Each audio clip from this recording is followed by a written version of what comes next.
Chapter 1907. There wasn't much of a problem with the Shao clan situation.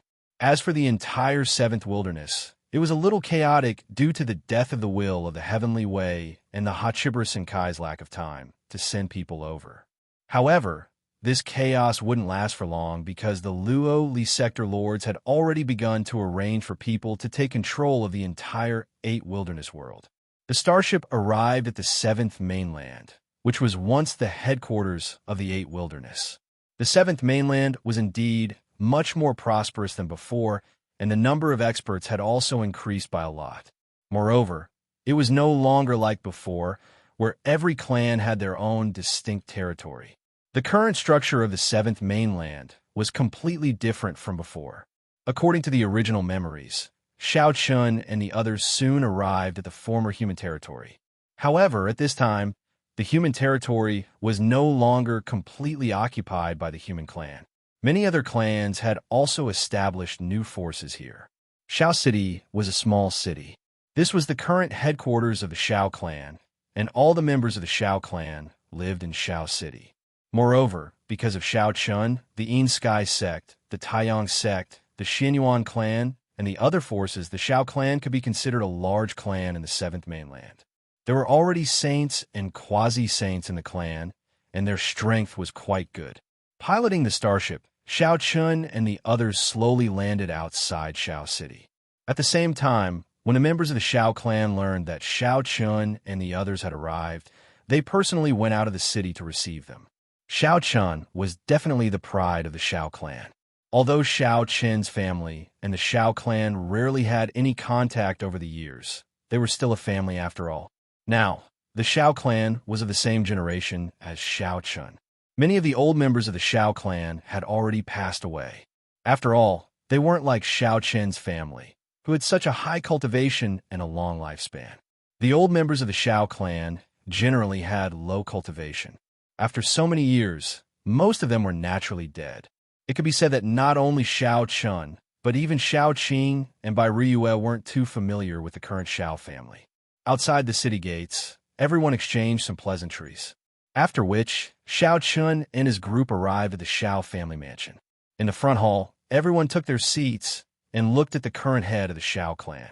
In terms of relationship, this person could be considered as Shao Chen's cousin. However, from his appearance, this person was already middle-aged and did not look like Shao Chen's cousin at all. In terms of appearance, even Shao Qing was probably younger than him. He told him everything that had happened in the First Wilderness. The will of the Heavenly Way was already dead. From now on, the Bahuang world belonged to the Hachibusa Senkai. Hearing this, the current patriarch of the Shao clan was stunned. After all, only a few days had passed since the incident in the First Wilderness. The news would not have reached the 7th Wilderness so quickly. Shao Chun looked at the patriarch of the Shao clan and said plainly, "Cousin, I'm here for the Shao clan. What plans do you have in the future?" In fact, according to Shao Chen's plan, if the Shao clan was willing, Shao Chun could move the entire Shao clan to the First Wilderness. Moreover, with Shao Chun and Luo Li's relationship, Luo Li would probably take care of the Shao clan. Moreover, based on the current situation, the First Wilderness would definitely be the center of the entire Bahuang world in the future, because the Hachibusa Senkai was located in the First Wilderness. Moving to the First Wilderness would definitely be beneficial to the Shao clan's overall development. However, after hearing Shao Chen's words, the patriarch of the Shao clan shook his head slightly and said, "I didn't expect such a huge change. I didn't expect such a huge change to occur. However, this is all thanks to Brother Shao Chun. As for the future, our Shao clan should remain on the 7th mainland. After all, so many years have passed, and everyone in the Shao clan has already gotten used to life on the 7th mainland. Many of our clan members have already taken root here. If we were to move, it would involve too many people, and it would be too troublesome. On the other hand, if there are talented masters who are willing to join the Hachibusa Senkai in the future, it wouldn't be a problem." The patriarch of the Shao clan had no intention of moving to the First Wilderness. In fact, the Shao clan had been in the 7th mainland for so many years, and many of the patriarchs of the Shao clan had already settled down in the 7th mainland. If they were to move now, it would involve too many people. At that time, not only would the patriarch of the Shao clan have to move, but many other clans that were related to the Shao clan would also have to move. Moreover, the Shao clan's life in the Seventh Mainland could be said to be very happy now. Many of the Shao clan members had also adapted to the Seventh Mainland. If they were to move now, many of them would not be happy. After politely rejecting Shao Chen's proposal, Shao Chun did not insist. He nodded slightly and said, "That's good too. In that case, I will also talk to the sector lords of the Hachibara Senkai. If there are talented juniors in the Shao clan in the future, they can directly join the Hachibara Senkai."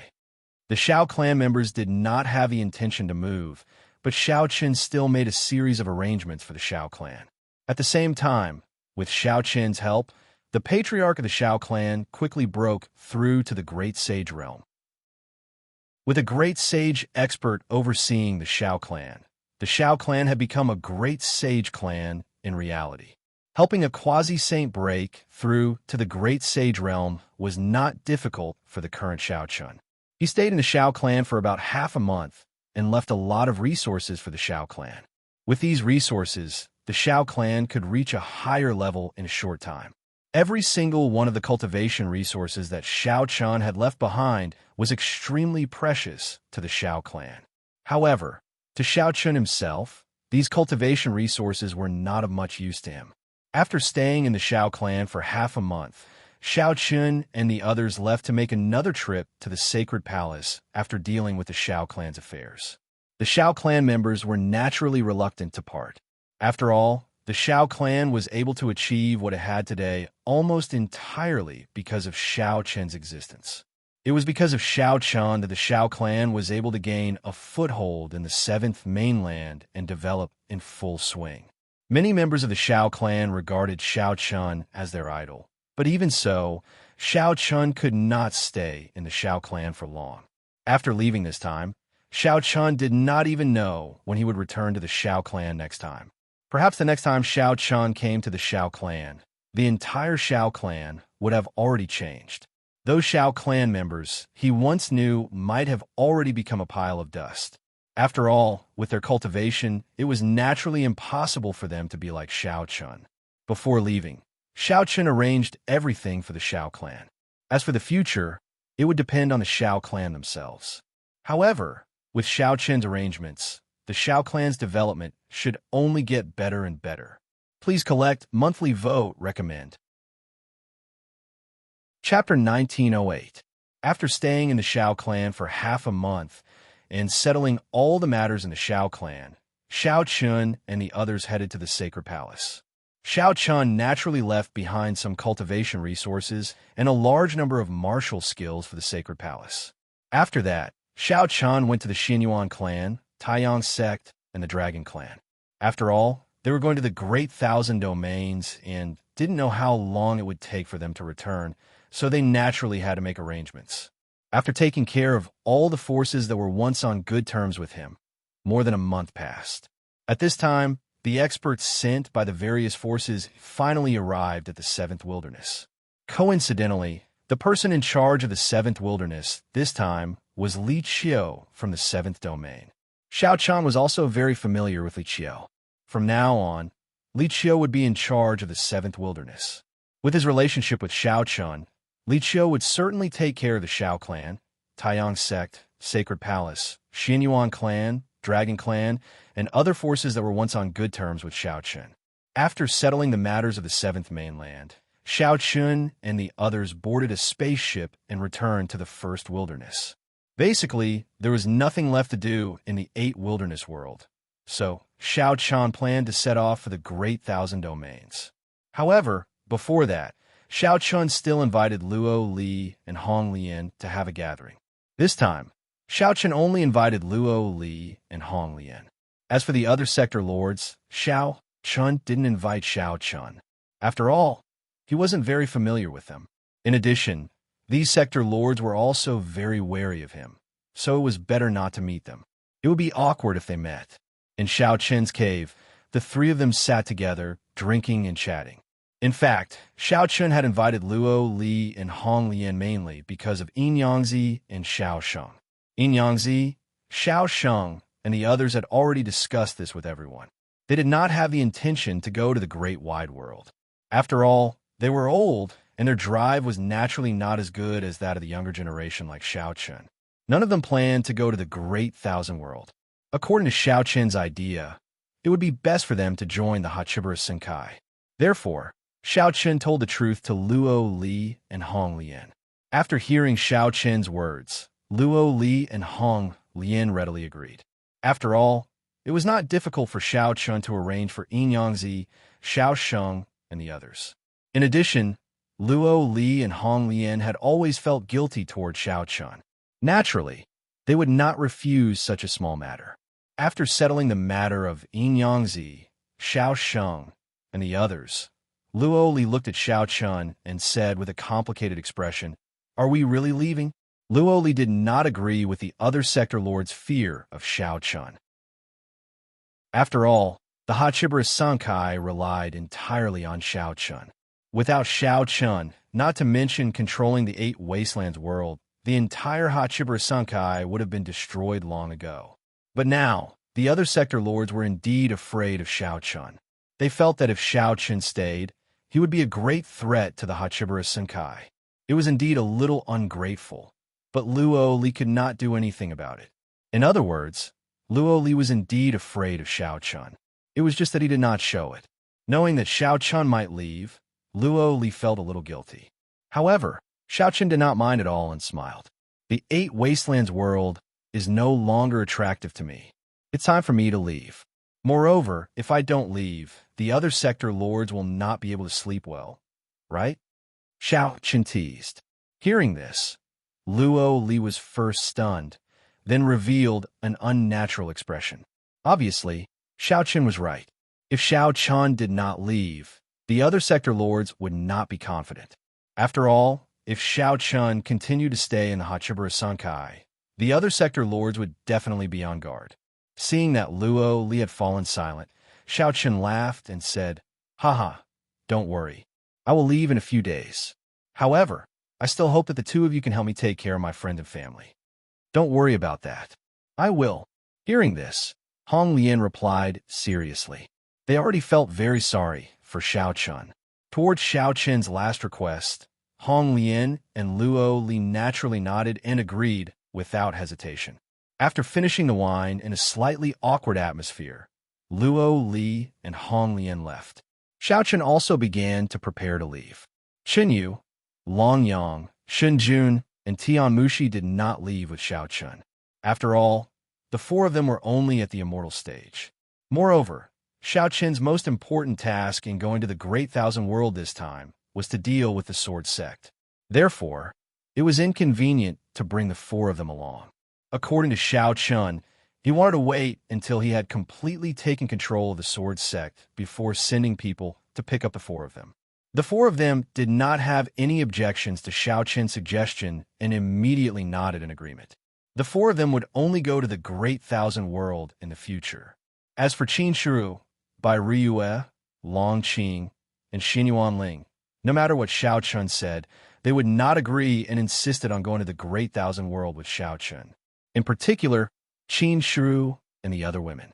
After this incident, the women did not want to be separated from Xiao Chun no matter what and insisted on going to the Great Thousand World with Xiao Chun. Even if there was danger, the women were not afraid. Xiao Chun felt helpless in the face of the 5 women's insistence. However, in the end, he could not dissuade the 5 women and could only nod in agreement. Although Xiao Chun and Yang Song already had a plan for going to the Great Thousand World, there was still danger. After all, the Great Thousand World was a completely unfamiliar world to Xiao Chun. Moreover, it was not easy to completely take control of the Sword Sect. Moreover, Xiao Chun had not even met his senior brothers and sisters in name. Who knew what the final outcome would be? There were too many unknown factors. However, the 5 women insisted on going with Xiao Chun, and Xiao Chun could not do anything about it. They stayed in Hachibara Senkai for another 3 days. After everything was arranged properly, Xiao Chun and the others were ready to set off on the morning of the 4th day. On the seventh realm Lord Square, after hearing the news that Shao Chun was leaving for the Great Thousand World, all the realm lords personally came to see him off.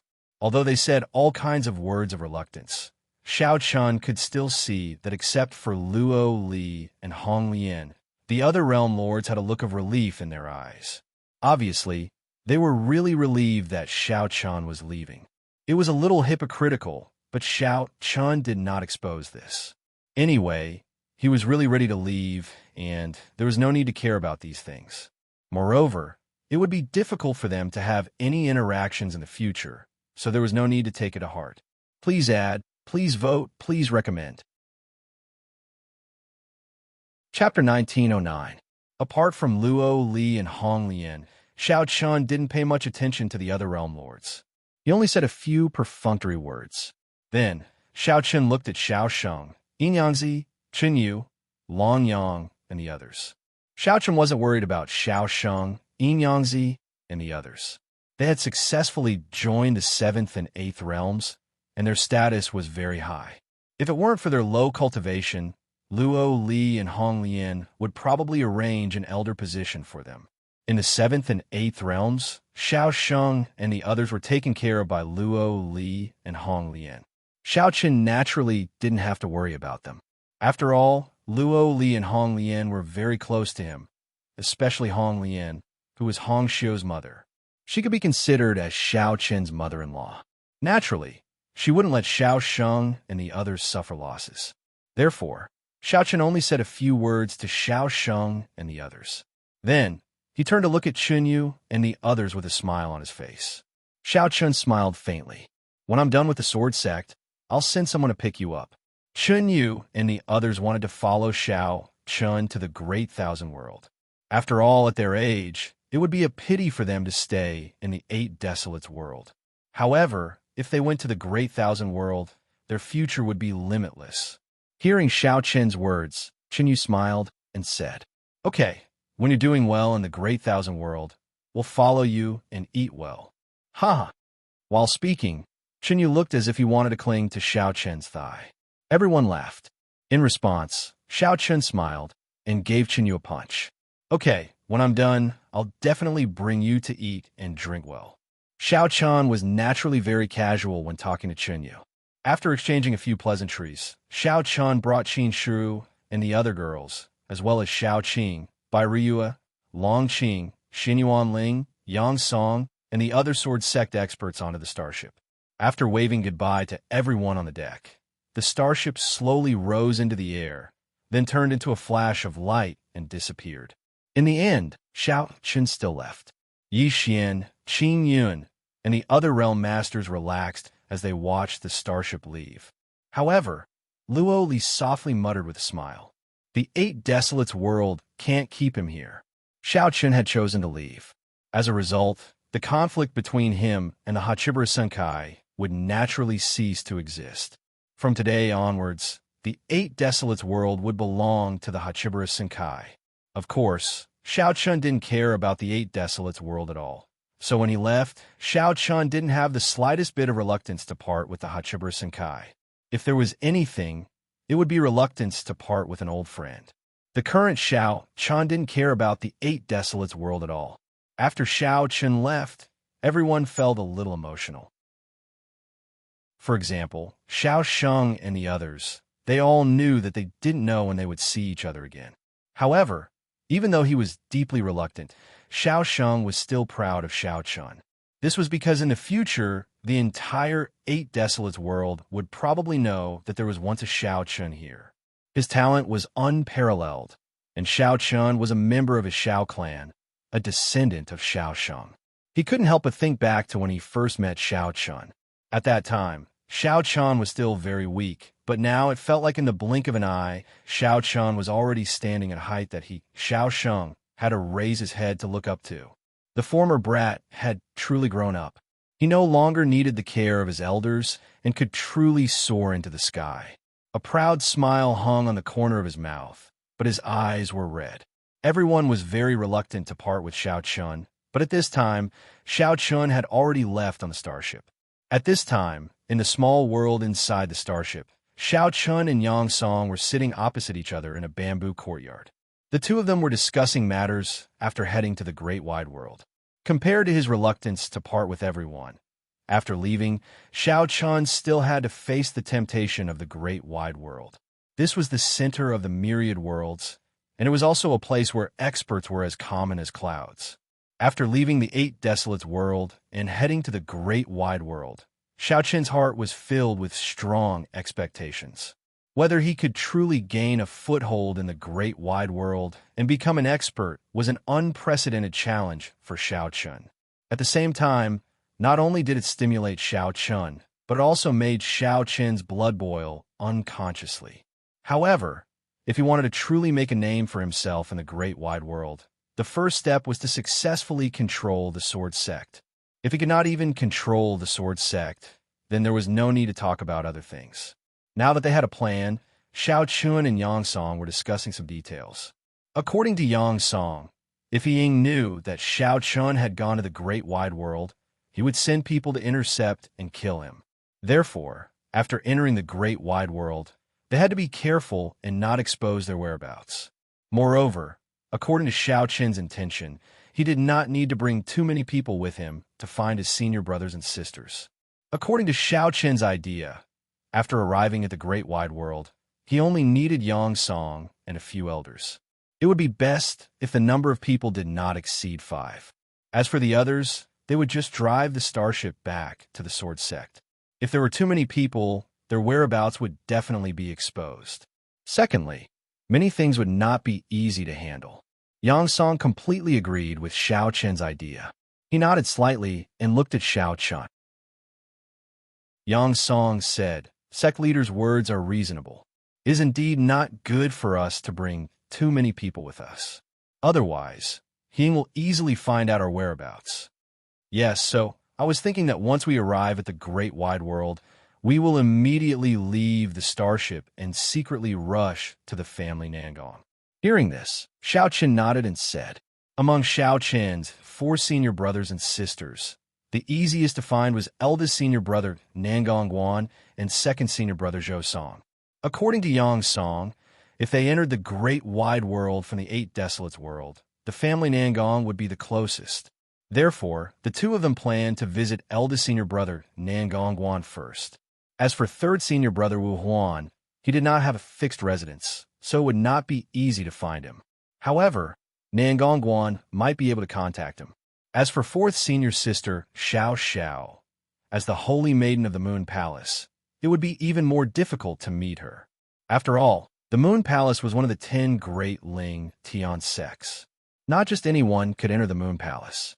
The threshold to enter the Moon Palace was so high that even Yang Song would find it difficult to enter the Moon Palace. The plan was set for the time being. The most important problem was how to deal with He Ying. This was because He Ying was the most hostile to Xiao Chun. He was also the person who was most unwilling to see Xiao Chun become the sect leader of the sword sect. It could be said that in the entire great wide world, the person who wanted to kill Xiao Chun the most was He Ying. Therefore, he had to be wary of He Ying, begging for your collection, begging for monthly votes, begging for recommendations.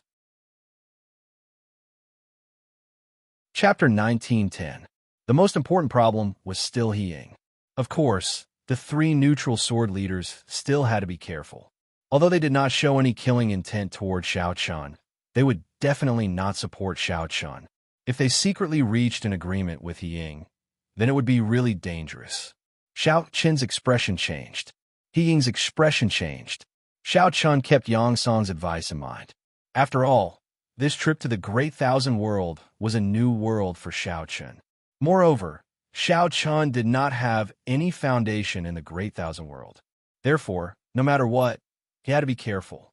After discussing with Yang Song for half a day, the starship flew towards the edge of the 8 desolates world. At the edge of the 8 desolates world, there was a black hole.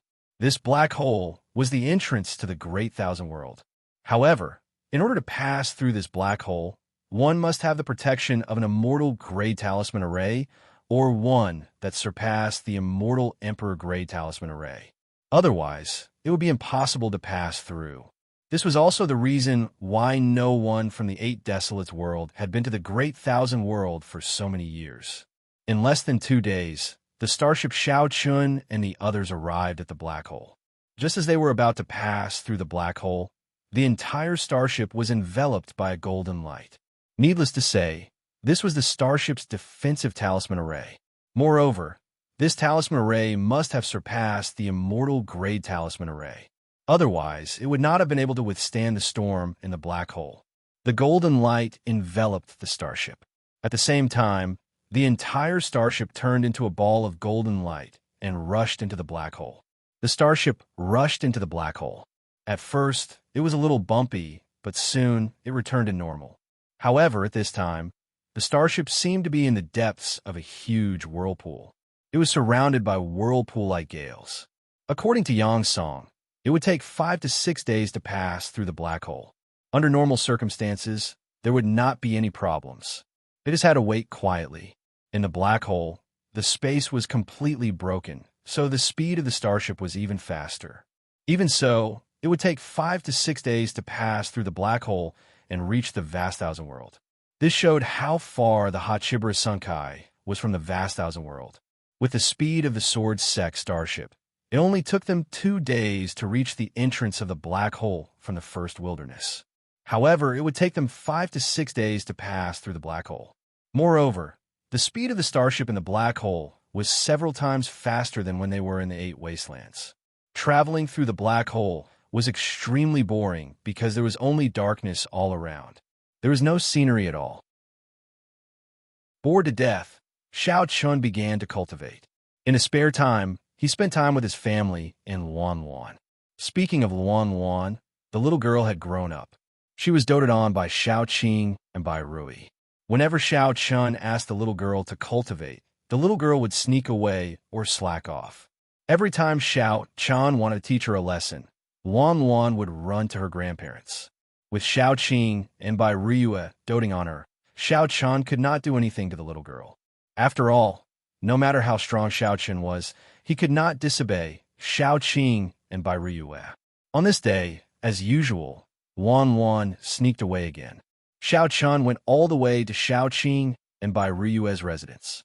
As expected, the little girl was there.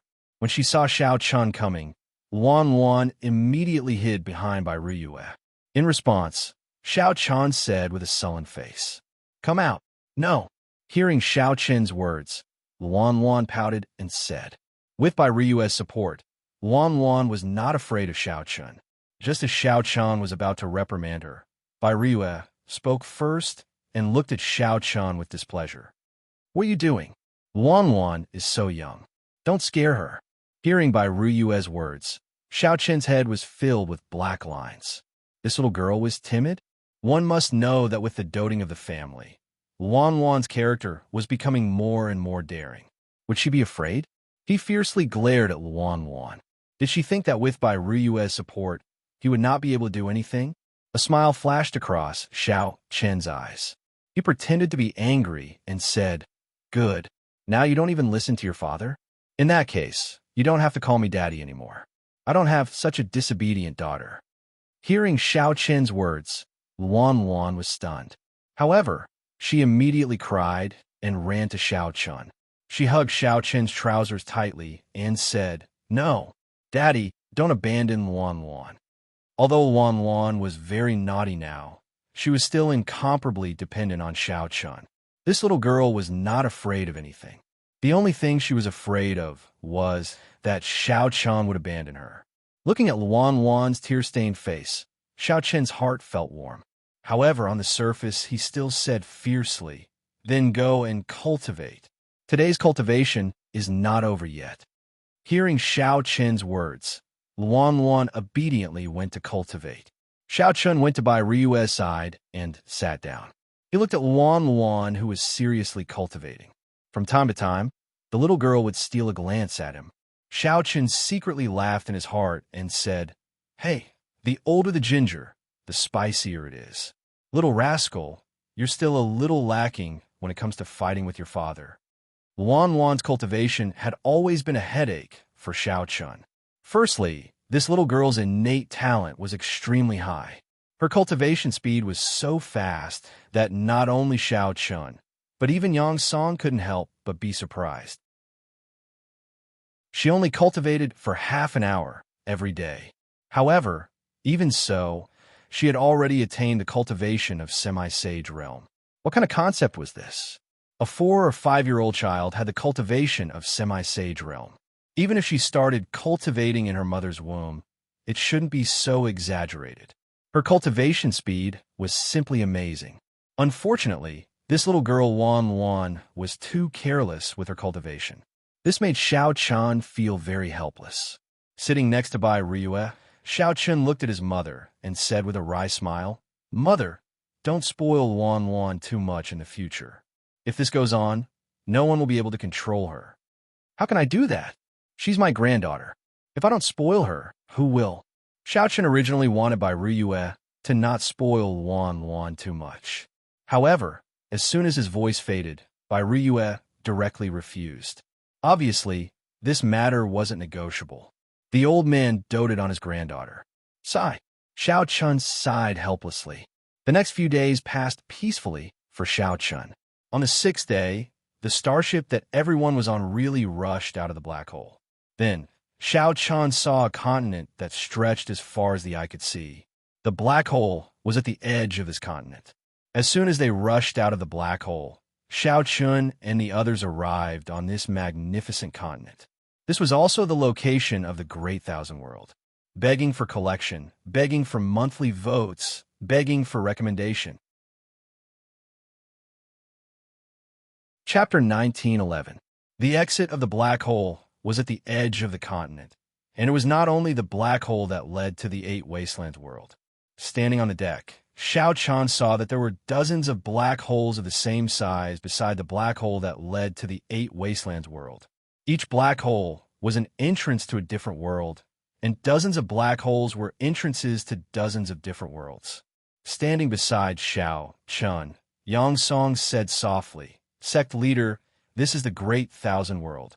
There is no galaxy, and the entire Great Thousand World is a continent that is extremely large."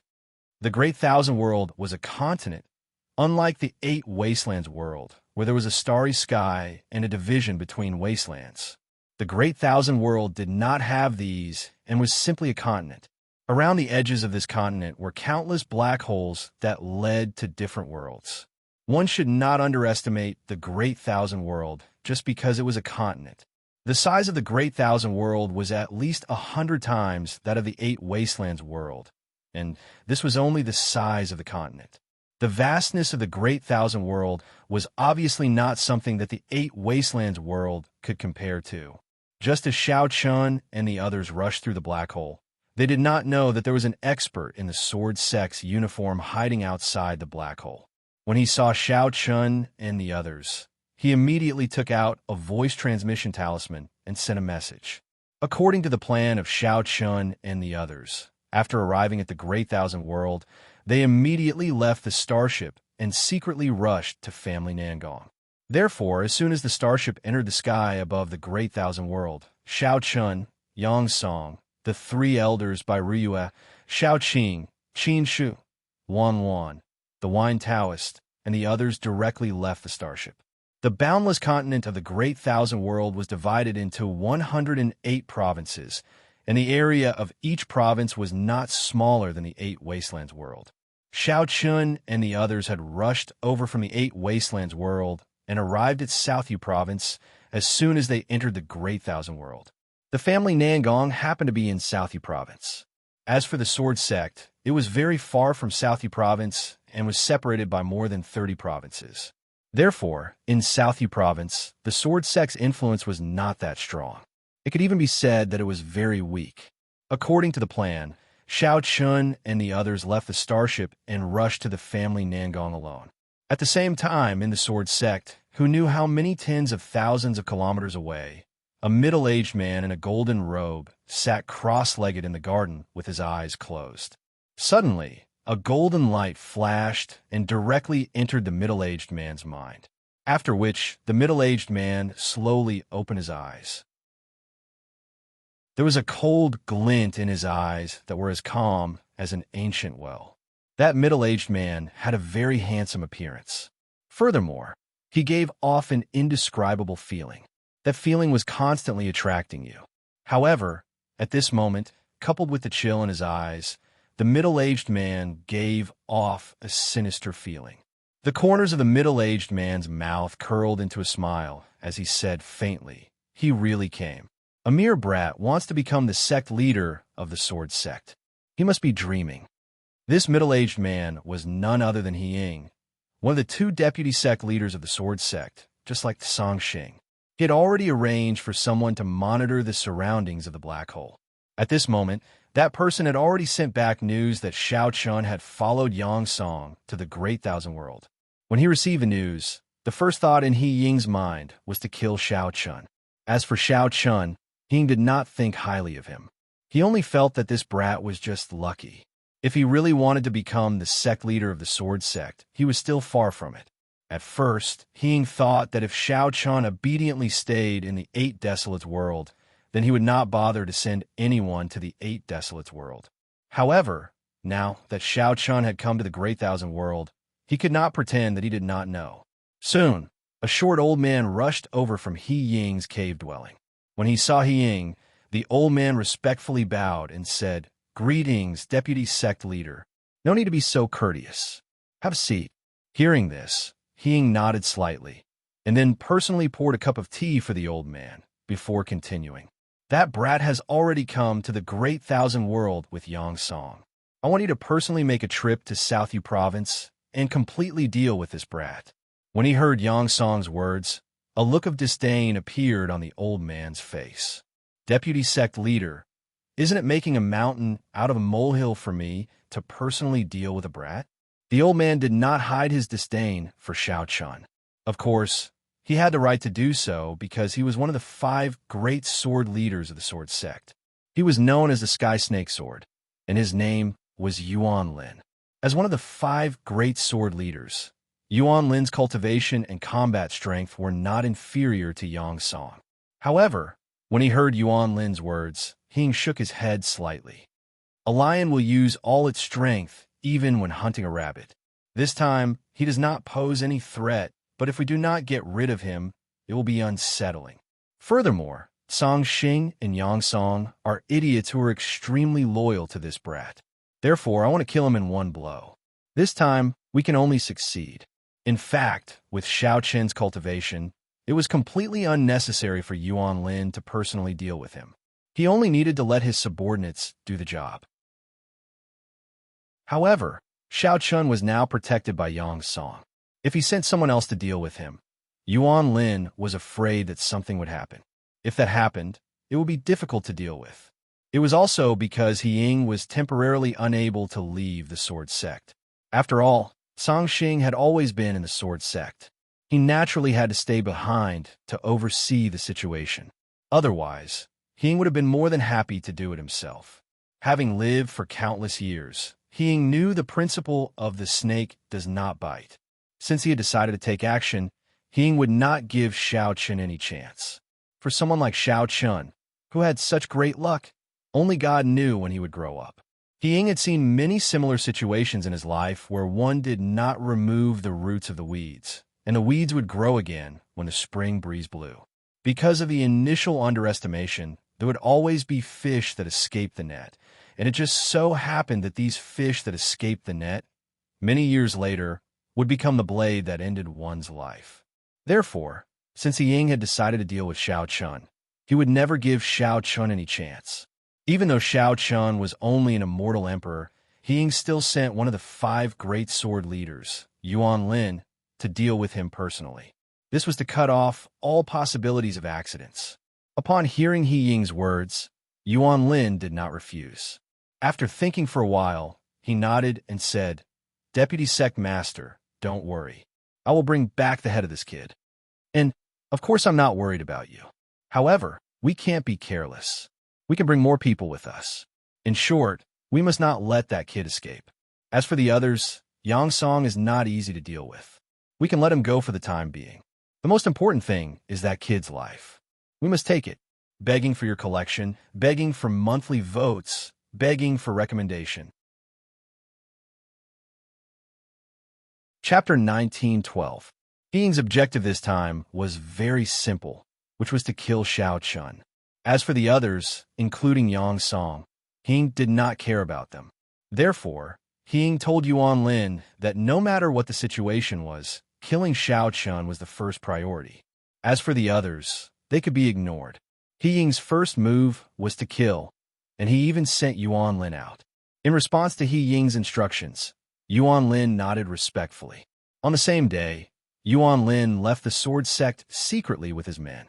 Following He Ying's instructions, Yuan Lin brought along a total of 5 elders and 10 deacons to ensure that nothing went wrong. Just as Yuan Lin was leaving, on the other side, Shao Chun and the others in South Yu Province left the starship and headed straight for Family Nangong. The Great Thousand World was the center of the 10,000 worlds. The development of martial arts was naturally very prosperous. Teleportation formations could be seen almost everywhere, and even some small towns had teleportation formations. Of course, the teleportation formations in these small towns were not of a very high grade, and the teleportation distance could not be very far. They were only connected to some of the big cities in the surroundings. However, because of the popularity of teleportation formations of different grades, the Great Thousand World had successfully built a network of teleportation formations. It was quite convenient to use the teleportation formations to travel. Along the way, no one caused any trouble, and Yang Song also told Shao Chun many things about the Great Thousand World. For example, the teleportation formations. All the teleportation formations in the Great Thousand World belonged to the Talisman sect. They were in charge of the teleportation formations in the Great Thousand World, and were responsible for maintenance, upgrading, and other matters. Of course, the fees paid for using the teleportation formations were naturally collected by the Talisman sect. The Talisman sect was also one of the 10 great Lingtian sects of the Great Thousand World. It was the holy land in the hearts of all the Talisman masters in the Great Thousand World. Within the Talisman school, there were many Talisman masters who had reached the immortal level. There were even Talisman masters who had surpassed the immortal level. Moreover, in addition to its strength, the Talisman sect was also one of the wealthiest sects in the Great Thousand World. All the teleportation formations in the Great Thousand World alone brought an astronomical amount of income to the Talisman sect every day. It was no wonder that the Talisman masters of the Talisman sect were all filthy rich. They were in no way inferior to the alchemists of the Dan Valley. Along the way, he explained many things about the great wide world to Shao Chun. After half a day of traveling, Shao Chun and the others were finally about to arrive at a city that was not considered large. However, before entering the city, Yang Song suddenly transmitted a message to Shao Chun. "Sectmaster, there is a tale behind us. It is probably someone sent by He Ying. What should we do?" They did not discover anything along the way. However, the person who had been tailing Shao Chun and the others previously, perhaps because he had let his guard down a little, a very weak aura unconsciously emitted. This aura was so weak that even Shao Chun and the 3 elders of the sword sect did not notice it. However, Yang Song was keenly aware of it. As one of the 5 sword leaders of the sword sect, Yang Song's cultivation was naturally incomparably high. The person who had been tailing Shao Chun and the others was a deacon of the sword sect.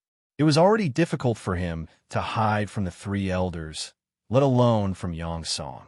Upon hearing Yang Song's words, Shao Chun replied, without batting an eyelid, "Find a chance to take him down." In order not to alert the enemy, Shao Chun deliberately slowed down. After walking for a while, Shao Chun deliberately let everyone stop and rest. During the rest, Yang Song naturally disappeared from the spot. After Yang Song left, Shao Chun did not ask any more questions. Not long after, everyone saw Yang Song return with a middle-aged man. Obviously, this middle-aged man was the person who had been tailing them. His cultivation had been completely sealed by Yang Song. He threw the man in front of Shao Chun. Looking at the man in front of him, Shao Chun said calmly, "Did He Ying send you?" Previously, Yang Song had guessed that this person was sent by He Ying. However, after hearing Shao Chun's words, This person coldly snorted and did not seem to have any intention of replying. This person was rather courageous. Without saying anything, Xiao Chun looked at Yang Song. In response, Yang Song nodded slightly. Xiao Chun looked at Yang Song. His meaning was very simple. He wanted to ask Yang Song if this person was from the sword sect. Yang Song nodded, confirming Xiao Chun's guess. This person was a deacon of the sword sect and happened to be from He Ying's faction. Not only did Yang Song recognize him, but the other 3 elders also recognized him. Since he was an expert from the sword sect, there was no doubt that he was following them here under He Ying's orders. After confirming this person's identity, Xiao Chun did not hesitate to kill him with a single slash. His cultivation was sealed, so even though this person's cultivation was higher than Xiao Chun's, he was still unable to fight back against Xiao Chun. Without any hesitation or leniency, Xiao Chun killed decisively. After killing this person, Xiao Chun looked at Yang Song and said, "Senior, it seems that we have been targeted." And, hearing this, Yang Song nodded in response. Since He Ying's people had appeared here, Xiao Chun's group was naturally targeted.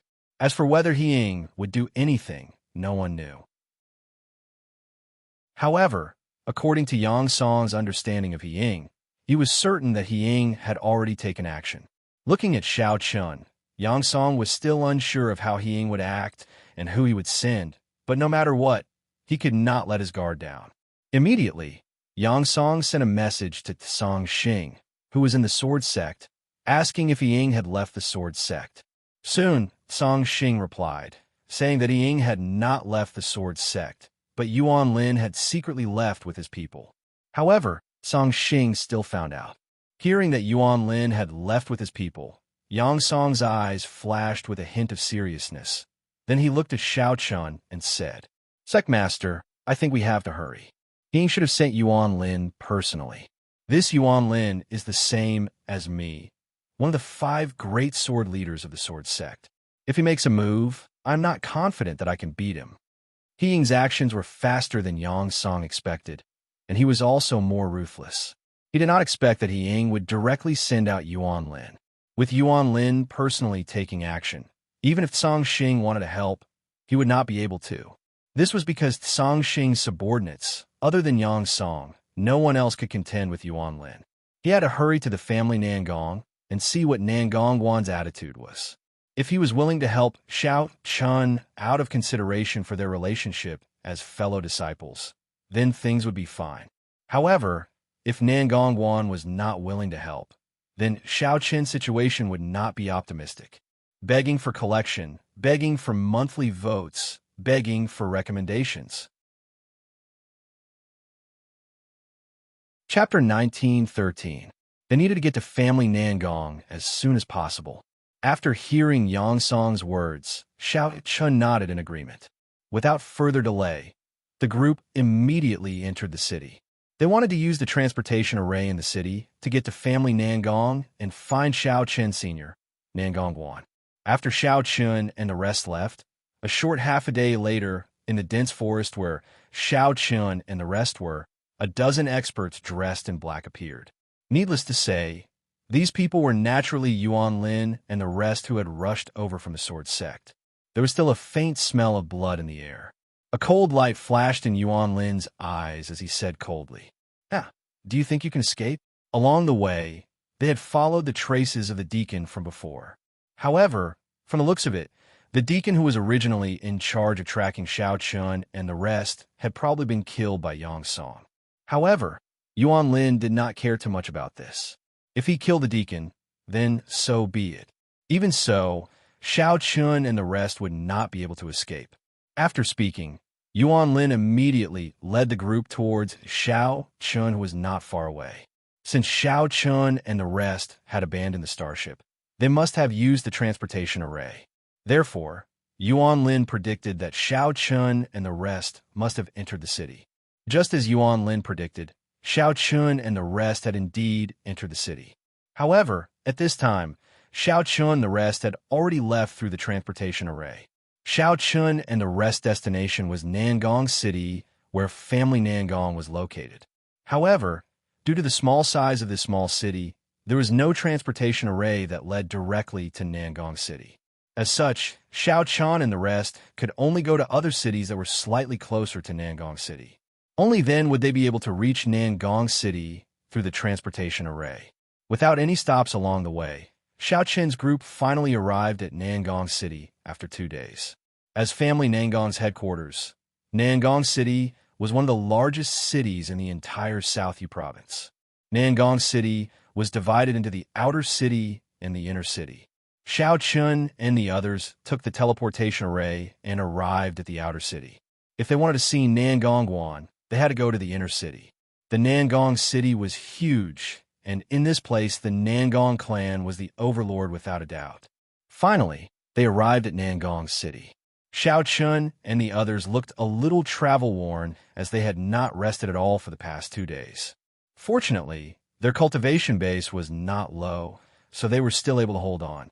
However, just as everyone secretly heaved a sigh of relief, they did not expect the transportation array to light up once again. Then, Yuan Lin and the rest walked out of the transportation array. Yuan Lin and the rest were chasing Xiao Chun all the way here. As for how Yuan Lin and the rest knew that Xiao Chun and the rest had arrived at Nangong City, it was not difficult. After all, there were all kinds of birds in the forest. All transportation arrays in the Great Thousand World belonged to the Talisman sect, and there were people from the Talisman sect in charge of every city. As long as they paid enough money, it was not difficult to find out where Xiao Chun and the rest went. Because of this, Yuan Lin and the others could be said to be following closely behind Xiao Chun and the others. At this moment, as they strode out of the teleportation array, Yuan Lin's gaze first looked at Yang Song, then fell on Xiao Chun. With an undisguised, killing intent in his eyes, Yuan Lin looked at Xiao Chun and laughed coldly. "Sect leader, since you have come to the Great Thousand World, why don't you come to the Sword Sect? I have specially come to pick you up." Yuan Lin, Yang Song, and the other 3 Sword Sect elders immediately stood in front of Xiao Chun. Yang Song glared at Yuan Lin and said coldly, "Yuan Lin, are you really going to go against the old sect leader's orders?" It was the heaven-breaking Sword Sovereign's choice that Xiao Chun became the sect leader of the Sword Sect. What Yuan Lin and the rest were doing now was going against the heaven-breaking Sword Sovereign's wishes. However, when he heard Yang Song's words, Yuan Lin did not care at all. He laughed coldly and said, "Yang Song, don't slander me. When did I go against the old sect leader? Aren't I here to personally welcome the sect leader back to the Sword Sect? If that's the case, then I won't trouble you. I will escort the sect leader back to the Sword Sect. You can go back now." Yang Song snorted coldly. Obviously, no one believed Yuan Lin's words. However, Yuan Lin did not mind and shook his head. "That won't do. If anything happens to the sect leader, how am I going to explain it to the old sect leader? That's why it's better for me to personally escort the sect leader back to the Sword Sect." After successfully catching up to Xiao Chun and the rest, Yuan Lin was no longer afraid that Xiao Chun and the rest would escape. Furthermore, Xiao Chun only had Yang Song and the 3 elders to protect him. In Yuan Lin's eyes, there was no threat at all. The only thing that Yuan Lin was a little worried about was that this was Nangong City. If he were to make a move here, he would have to be careful about the family Nangong. After all, the family Nangong had been passed down for so many years and was not weak. At the very least, it was not much weaker than the current Sword Sect. However, to Yuan Lin, this was just a little bit of worry. After all, the family Nangong had to give some face to the Sword Sect. If he were to make a move, he would just have to give some compensation when the time came. Naturally, it was not allowed to make a move in Nangong City. However, this also depended on one's strength. If one was strong enough, one would be able to go beyond the rules. This was the reality.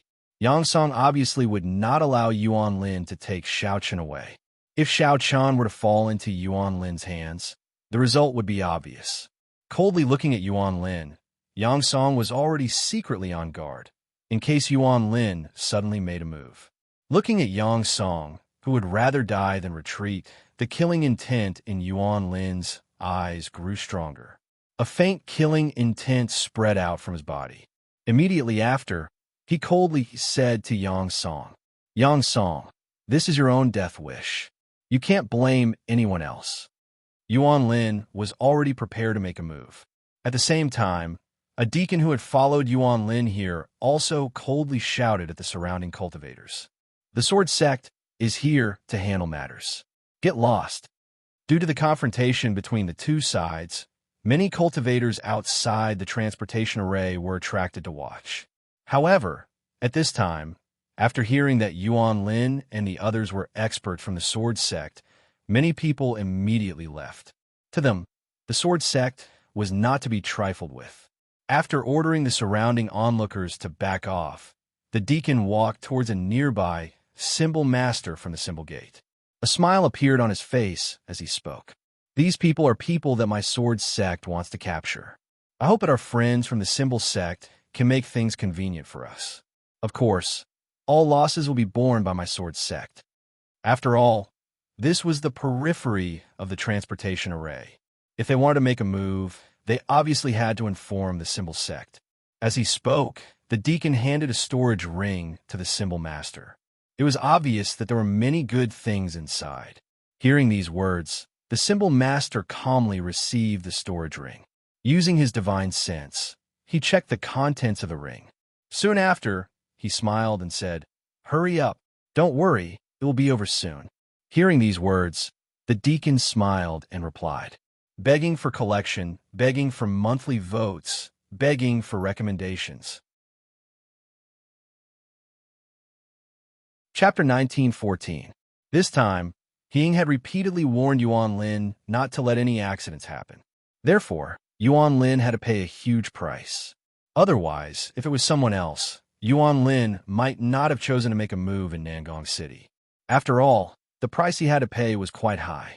Not only did he have to bribe the people from the Talisman Gate, but he also had to give an explanation to the family Nangong. And this so-called explanation was nothing more than compensation. If it was someone else, Yuan Lin would definitely choose to make a move after leaving the city. However, it was different since his target was Xiao Chun. Even if he had to pay a price, Yuan Lin wanted to kill Xiao Chun as soon as possible. He would kill him first. As for what would happen to the family Nangong, that was a matter for the future. Yuan Lin would not give Xiao Chun any chance.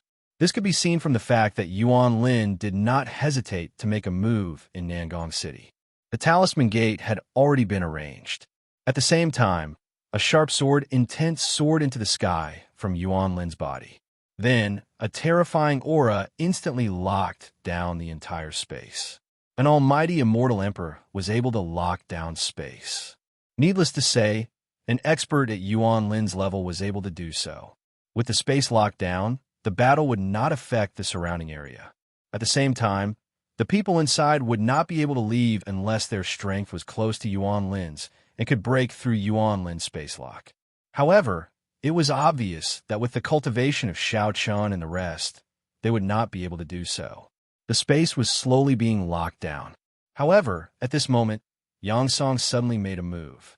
The storage ring in his hand flashed, and he immediately slashed out with his sword, cutting a hole in Yuan Lin's space lock. Yang Song attacked. At the same time, Xiao Chun, Xin Yuan Ling, Long Qing, Qin Shu, Xiao Qing, Bai Ruyue, and the Wine Daoist all rushed out and fled. Earlier, Yang Song had already secretly transmitted a message to Xiao Chun, asking Xiao Chun and the others to go to the family Nangong as soon as possible, while Yang Song stayed behind to stop Yuan Lin and the others. Right now, their only chance of survival was to go to the family Nangong. Therefore, at this moment, after Yang Song made his move, Xiao Chun and the others did not hesitate to rush towards the inner city.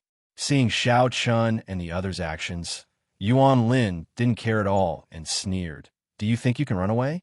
Kill them." Hearing Yuan Lin's words, the dozen or so sword sect experts beside him all attacked together. However, Yang Song was one step ahead of them and stopped them. He slashed his sword at an elder on Yuan Lin's side. However, in the next second, Yang Song's attack was blocked by Yuan Lin. Both of them were the 5 sword leaders of the sword sect. Yuan Lin was naturally not afraid of Yang Song. After blocking Yang Song's sword, Yuan Lin smiled faintly and said, Yang Song, your opponent is me. Yuan Lin's goal was to delay Yang Song. As for Xiao Chun, there would naturally be others who would go back and kill him. With Xiao Chen's cultivation, let alone an elder, even if Xiao Chun attacked, he probably wouldn't be able to block it. Being entangled by Yuan Lin, Yang Song was anxious, but he didn't have the slightest idea of what to do. He could only fight Yuan Lin with all his might in order to force Yuan Lin to retreat as soon as possible. However, Yuan Lin obviously knew what Yang Song was thinking. Therefore, he didn't fight Yang Song head-on. Instead, he engaged in a physical battle. Watching the battle between the two of them, many warriors who had retreated far away recognized the two of them at this time. Aren't they the two sword leaders of the sword sect? Why are they fighting? Someone in the crowd asked. The sword leaders of the sword sect? Are you sure? Hearing this, someone asked doubtfully. Absolutely.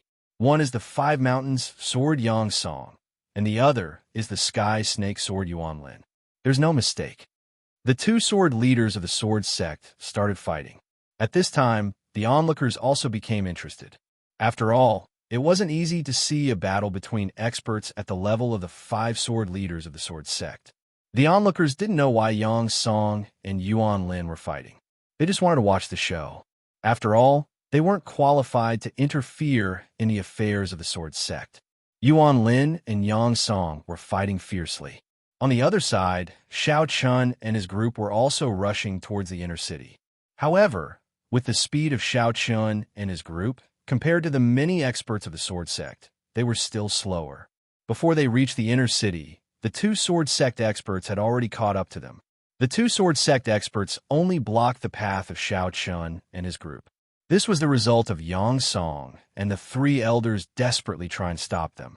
Otherwise, there would be more people coming. Looking at the two deacons of the sword sect, Xiao Chun also knew about the situation in the sword sect. In the sword sect, those who could become deacons had to be at least in the immortal emperor realm. Now that they were blocked by the two deacons, Xiao Chun's eyes flashed with a cold light. He had underestimated He Ying. He didn't expect He Ying to be so decisive and ruthless. In order to kill him, He Ying was willing to pay any price. Once he made his move, he would kill him. He took a step forward and stood in front of Qin Shiru and his parents. At the same time, Xin Yuanling, Long Qing, and the Wine Taoist also came to Xiao Chun's side. Their eyes were filled with determination. Seeing that Xiao Chun and his group had no way out, the two deacons didn't waste any time and immediately attacked Xiao Chun. Both of their targets were obviously Xiao Chun. However, just as the two of them made their moves, Xin Yuanling, Long Qing, and the Wine Taoist also made their moves at the same time, stopping one of them.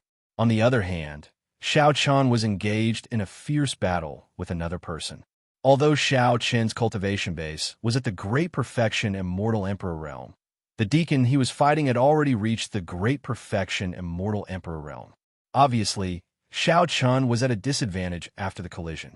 He was forced to retreat more than 10 steps before he managed to stabilize his body. It was obvious who had the upper hand. Seeing that Xiao Chun had been pushed back by him, the killing intent in the deacon's eyes grew even more intense. He did not give Xiao Chun any time to catch his breath. Once again, the deacon lunged forward, seemingly determined to kill Xiao Chun until he was dead. Brat, you're courting death. Don't blame anyone. The deacon snorted coldly. His storage ring flashed, and a long sword appeared in his hand. He slashed at Xiao Chun.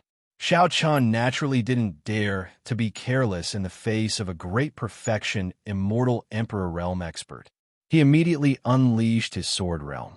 Countless blood-red long swords soared into the sky and blocked the deacon's attack with all his might. The deacon was stunned when he saw the countless blood-red long swords surrounding Xiao Chun. Then, he said in shock, Sword Realm. Sword Physique. You actually possess the sword physique. The sword physique was a physique that every sword cultivator dreamed of. It was no wonder that the deacon was so shocked. However, while he was still in shock, a surge of bloodline power erupted from Xiao Chun's body.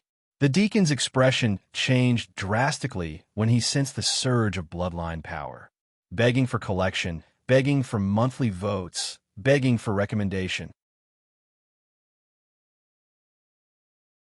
Chapter 19:15. Naturally, Shao Chun couldn't hold back in the face of this deacon, who was a perfected immortal emperor.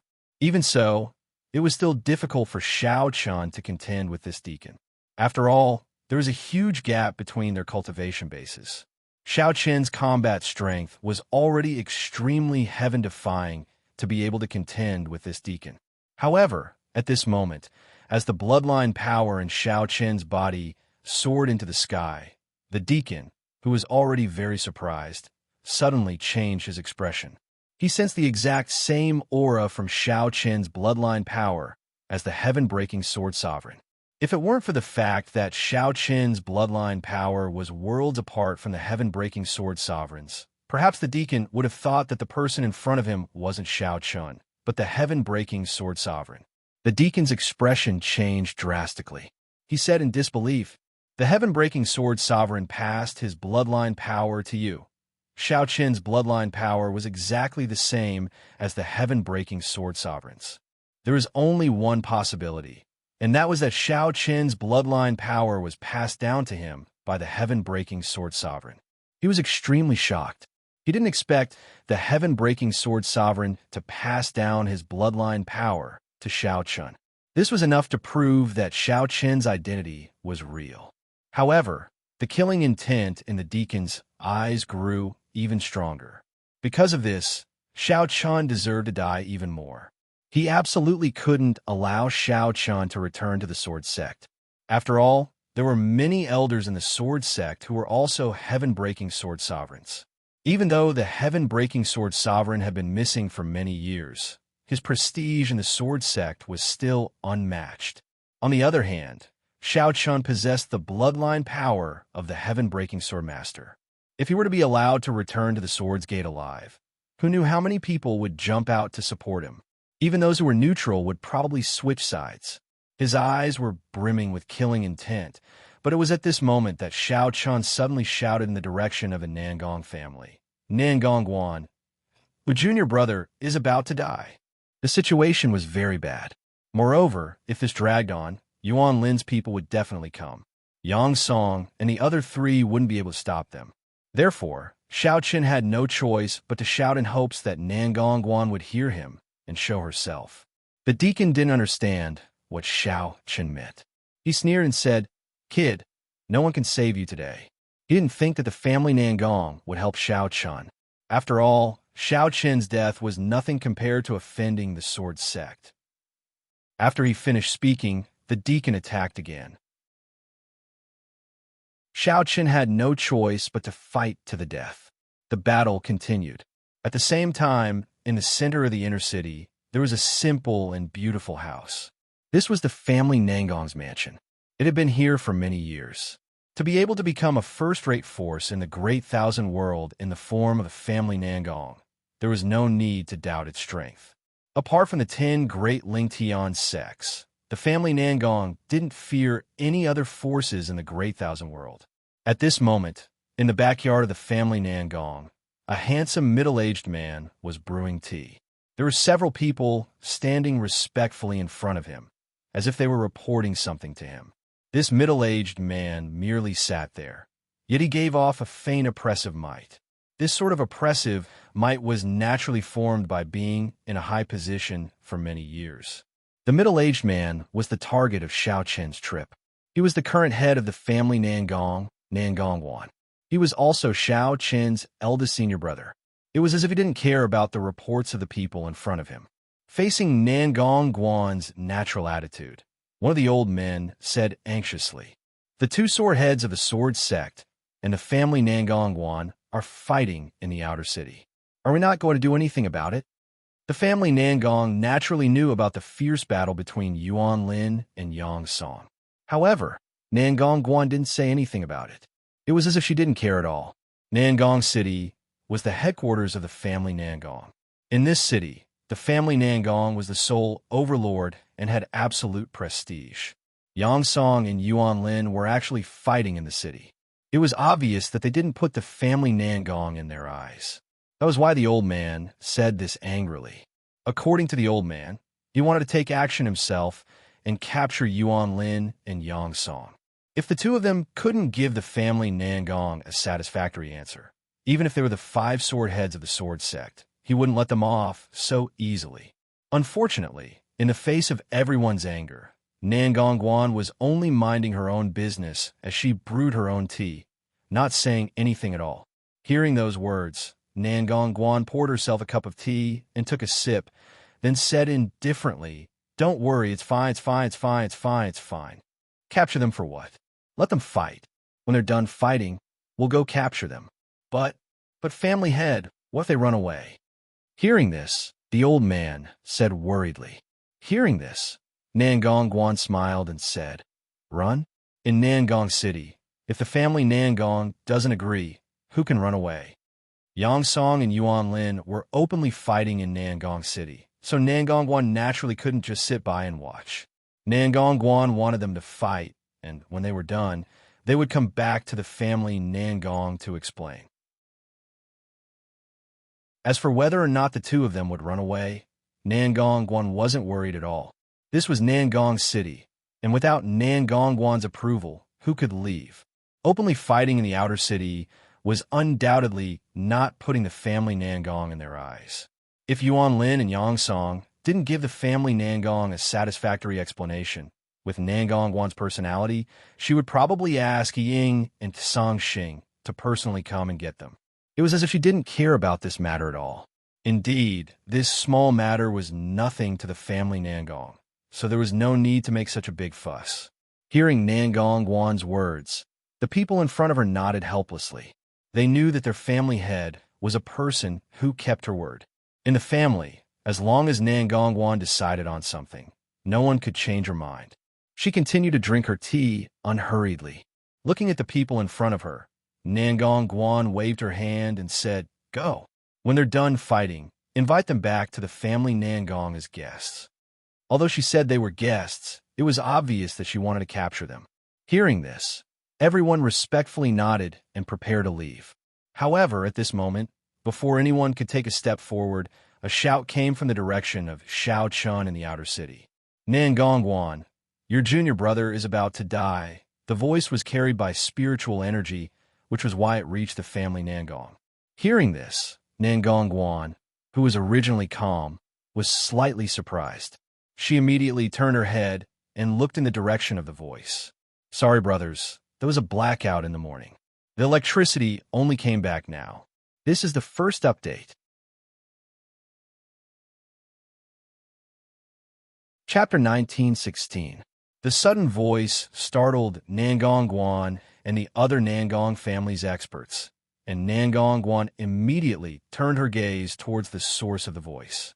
At the same time, one of the Nangong family's experts, who was Nangong Guan's second brother, shouted angrily, his expression darkening. "How dare you call Big Brother by his name? I'll go capture this person." Nangong Guan was the head of the family Nangong. Even if Yuan Lin and Yang Song saw her, they would have to respectfully call her the head of the family Nangong. In the entire Swords Gate, only He Ying and Song Xing, the two vice headmasters, could truly speak to Nangong Guan as an equal. Nangong Guan's second brother was furious, but Nangong Guan waved her hand and said stop. When she heard Xiao Chen shout, Nangong Guan was puzzled. "My junior brother? But I know all of my junior brothers, and they aren't in Nangong City right now. Could it be that Master has accepted a new disciple?" Nangong Guan guessed in her heart. When Nangong Guan met Jun Wuya, she was only able to stay by Jun Wuya's side for half a year. However, it was during this half a year that Nangong Guan completely transformed. Even now, Nangong Guan still believed that if it wasn't for Jun Wuya teaching her for half a year, she definitely wouldn't be able to reach her current height. Therefore, Nangong Guan respected Jun Wuya from the bottom of her heart and sincerely considered him as her master. Unfortunately, Jun Wuya didn't like Nangong Guan and refused to admit her as his disciple. In the end, Nangong Guan had no choice but to admit that she was Jun Wuya's disciple in name. Jun Wuya also tacitly agreed. According to what Nangong Guan knew, among the four of them, fourth junior sister Xiao Xiao had followed Jun Wuya for the longest time. Originally, they all thought that Jun Wuya would accept Xiao Xiao as his disciple. After all, Xiao Xiao was the holy maiden of the Moon Palace, and her talent was indisputable. But who would have thought that Jun Wuya still didn't accept Xiao Xiao as his disciple? Like the other three senior brothers, Xiao Xiao could only call herself Jun Wuya's disciple in name. But even so, the four of them had a good relationship with each other. Every once in a while, the four of them would gather together, and this had basically become a habit. At this moment, there was someone claiming to be her junior brother. Although Nangong Guan didn't recognize him, she still respected Jun Wuya. After thinking for a moment, Nangong Guan decided to personally go and take a look. If he really was Jun Wuya's disciple, she couldn't let anything happen to him. Of course, if the other party was an imposter, then no matter what his status was, Nangong Guan would make him regret being born into this world. No one was allowed to sully her master's reputation. Thinking up to here, Nangong Guan slowly stood up and disappeared. Seeing this, Nangong Guan's second brother and the other family Nangong experts were stunned for a moment, but they quickly chased after Nangong Guan. Nangong Guan left for the outer city. At the same time, Xiao Chun, Qin Shu, and the other two women were also fighting fiercely against the attendant. Xiao Chun wasn't a match for the attendant, and Qin Shu and the other two women naturally wouldn't just stand by and watch. However, the five women's cultivations weren't as high as Xiao Chen's, so most of the time, it was Xiao Chun who was fighting against the attendant, and the five women only served as a distraction. However, even if they joined forces, they were still suppressed by the attendant, and Qin Shu and Hunter Flower Fairy were already injured. Seeing the two women with bloodstains at the corners of their mouths, Xiao Chen's eyes were filled with killing intent as he stared at the attendant. It was as if he wanted to swallow the attendant alive. However, facing Xiao Chen's murderous gaze, the attendant didn't seem to care at all. He swung his sword again and sneered. "Brat, don't look at me like that. Looks can't kill people." The attendant had absolute confidence in taking down Xiao Chun. Although Xiao Chen's battle prowess was heaven-defying, Xiao Chun wouldn't be able to hold on for long with the difference in their cultivations. However, just as the attendant finished speaking and swung his sword at Xiao Chun, a golden ray of light suddenly shot out from the distance in front of Xiao Chun, easily breaking the attendant's sword. The sudden appearance of the golden ray of light caused the attendant's expression to change, and he couldn't help but turn his head to look. He immediately saw Nangong Guan standing proudly in the sky. Nangong Guan hurriedly rushed over. She still couldn't confirm Xiao Chen's identity, so she had to act. Of course, if Xiao Chun couldn't prove his words in the end, Nangong Guan would probably personally deal with him. With her hands behind her back and an imposing aura, the attendant didn't dare to look at her directly. At the same time, the other attendant who was fighting with Long Qing, Xinyuan Ling, and the Wine Taoist also stopped his attack. Nangong Guan's sudden appearance stunned the two of them. However, one of the attendants immediately bowed respectfully to Nangong Guan and said, "Family Nangong Master, these people are traitors of our sword sect. We came here under the orders of the Vice Sect Master to capture them. When the time comes, we will definitely give the family Nangong an explanation." The two of them thought that Nangong Guan had appeared here because they were fighting in Nangong City, but they didn't know that this wasn't the case at all. Nangong Guan didn't pay any attention to their words. Instead, his gaze fell on Xiao Chun as soon as he appeared, completely ignoring the others. Nangong Guan stared at Xiao Chun, and Xiao Chun stared back at Nangong Guan. Looking at the dignified and heroic middle-aged man in front of him, Xiao Chun thought to himself, "Is this my eldest senior brother in name, the family Nangong Master, Nangong Guan?" The two of them looked at each other, and Nangong Guan spoke first. "You said that you're master's disciple. Do you have proof?" Nangong Guan only cared about one thing right now, and that was Xiao Chen's identity. Apart from that, Nangong Guan didn't care about anything else. After hearing Nangong Guan's words, Xiao Chun took out the command medallion that Jun Wuya had given him before he left from his storage ring and tossed it to Nangong Guan. After catching the command medallion, Nangong Guan was completely stunned. Looking at the command medallion in his hand, Nangong Guan felt as if he was holding a peerless treasure. He was completely stunned, and he didn't say anything for a long time as he stared fixedly at the command medallion. However, while Nangongwan was still in a daze, the attendant who was fighting Xiao Chun just now noticed that Xiao Chun was completely defenseless. Immediately after, he did something that no one expected, and that was to directly stab his sword towards Xiao Chen's heart. Begging for your collection, begging for monthly votes, begging for recommendations. Chapter 1917. The deacon even dared to attack Xiao Chun in front of Nangongwan, but there was nothing strange about it. After all, the people who came with Yuan Lin were all loyal to He Ying, and none of them wanted to see Xiao Chun become the sect master. Moreover, now that he knew that Xiao Chun had the bloodline of the heaven-breaking sword sovereign, he wanted to kill Xiao Chun even more. Even if his actions angered Nangongwan, he wouldn't hesitate to kill Xiao Chun. When the deacons suddenly attacked, no one was able to react in time. When Nangongwan sensed the deacon's movement, she came back to her senses and saw that the deacon was already thrusting his sword toward Xiao Chun. Nangongwan's face sank, and a trace of cold anger flashed through her eyes. She shouted in a deep voice, "You're courting death." As soon as she said that, Nangongwan waved her hand, and the deacon was sent flying like a kite with its string cut. Nangongwan was in existence on the same level as He Ying and Tsang Xing, so the deacon was naturally no match for Nangongwan. There was a huge gap between the two of them. After sending the deacon flying with a slap, Nangongwan's gaze once again fell on Xiao Chun, but this time, the way she looked at Xiao Chun had completely changed. Nangongwan knew about this medallion, and she had seen it before. Although it wasn't a treasure, and could even be said to be an ordinary medallion, Nangongwan knew very well that Jun Wuya always carried this medallion with him, and it had never left his body. Now that this medallion had appeared in Xiao Chen's hands, what did it mean? It meant that Jun Wuya acknowledged Xiao Chun, which meant that Xiao Chun was really his junior brother. Although Nangongwan didn't know how Xiao Chun and Jun Wuya knew each other, this medallion that Jun Wuya carried with him was enough to prove everything. As for whether or not this token was stolen by Xiao Chun from Jun Wuya, Nangongwan didn't even think about it, because such a possibility simply didn't exist. With Xiao Chen's cultivation and strength, it would be impossible for him to steal anything from Nangongwan, let alone Jun Wuya.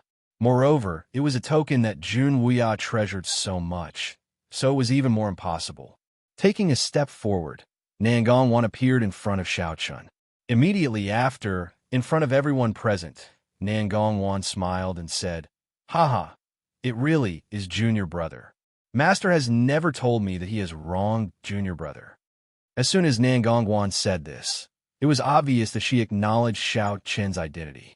Hearing this, the deacon's expression froze, and his heart was filled with doubt. When did they become junior brothers? He didn't know that Xiao Chun was Jun Wuya's disciple, but when he heard Nangongwan's words, Xiao Chun respectfully bowed to Nangongwan and said, "Xiao Chun greets eldest senior brother." "Oh, you know something about us? Did Master tell you?"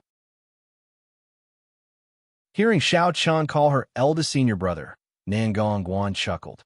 It was obvious that Xiao Chun knew about the existence of the other three, otherwise he wouldn't have called her eldest senior brother.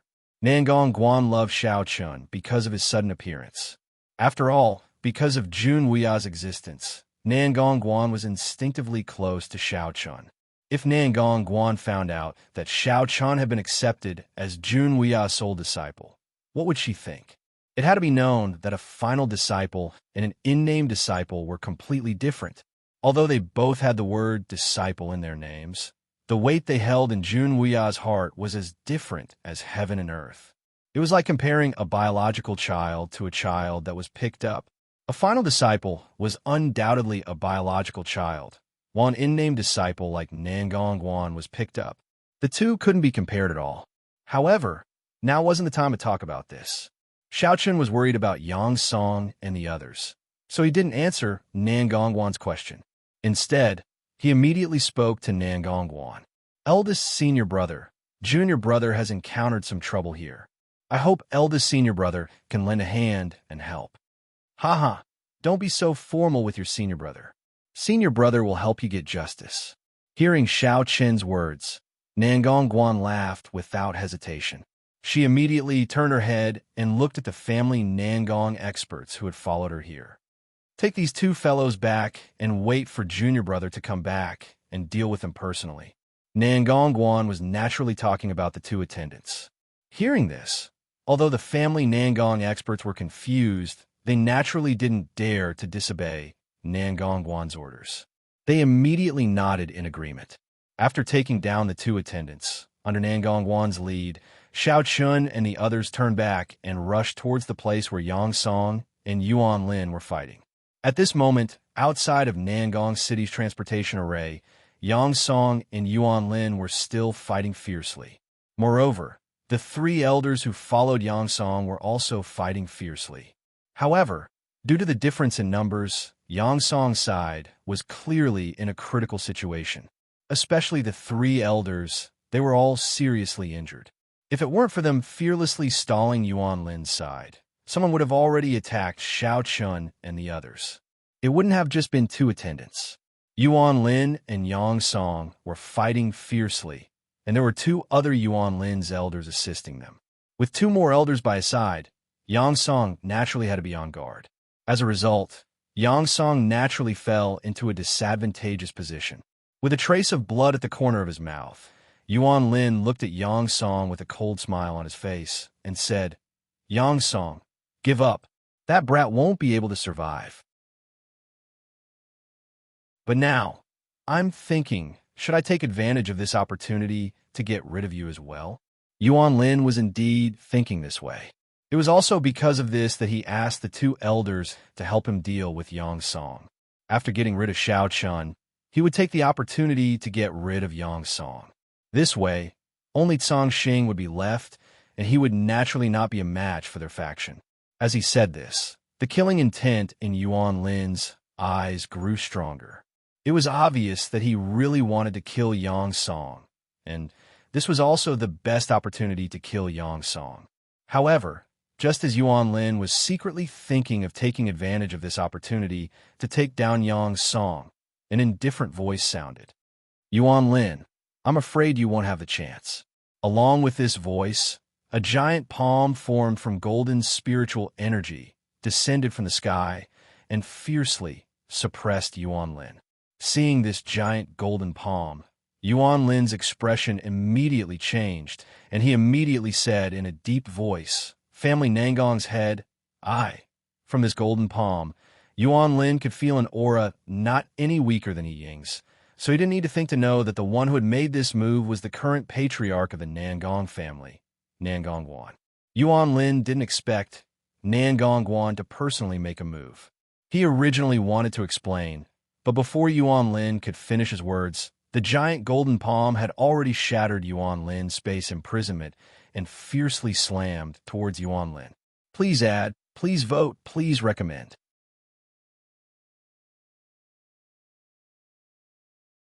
Chapter 1918. The giant golden palm slammed into the ground, causing the ground to shake. Then, Xiao Chen's group, as well as Nangong Guan and the family Nangong's experts, appeared in the sky. The sudden change caused both sides to stop what they were doing. Then, as the golden palm disappeared, Yuan Lin's figure appeared in front of everyone once again. At this moment, Yuan Lin was in a sorry state. There was a trace of blood at the corner of his mouth, and his hair was a bit messy. It was obvious that Nangong Guan's attack just now had injured him quite badly. Yuan Lin raised his head and looked at Nangong Guan in confusion. He wanted to explain himself, but when he saw Xiao Chun standing next to Nangong Guan, the expression in Yuan Lin's eyes changed. Xiao Chun wasn't dead yet. Why was he standing next to Nangong Guan? Yuan Lin's heart was filled with hesitation, but he quickly realized that Nangong Guan had helped Xiao Chun. He didn't know what kind of relationship Nangong Guan had with Xiao Chun. Logically speaking, the two of them shouldn't have had any interactions. After all, this was the first time Xiao Chun had come to the Great Thousand World, so it was impossible for him to know Nangong Guan. Xiao Chun ignored Yuan Lin's shock and confusion. He walked up to Yang Song and looked at the sorry state that Yang Song was in. Xiao Chun asked with concern. Senior, are you all right? Thank you for your concern, sect leader. I'm fine. Yang Song heaved a sigh of relief when he heard this. Since Xiao Chun and Nan Gongguan had appeared here, it meant that everything had been resolved. Xiao Chun had also successfully acknowledged Nan Gongguan, and Nan Gongguan had also acknowledged Xiao Chun's identity. Otherwise, she wouldn't have helped them. Since Nan Gongguan was willing to help, there was no need to fear Yuan Lin and the others. Yang Song took a deep breath and didn't dare to look at his injuries. He looked at the confused Yuan Lin and smiled. Yuan Lin, there's no need to guess anymore. Sect Master and Family Nangong's Sect Master are martial brothers. I forgot to tell you that Sect Master is not only the successor of the old Sect Master, but he's also the last disciple of the Emperor. Xiao Chun wasn't afraid to tell Yuan Lin about the relationship between Jun Wuya and Nan Gongguan, because today, they wouldn't be able to leave Nan Gongguan.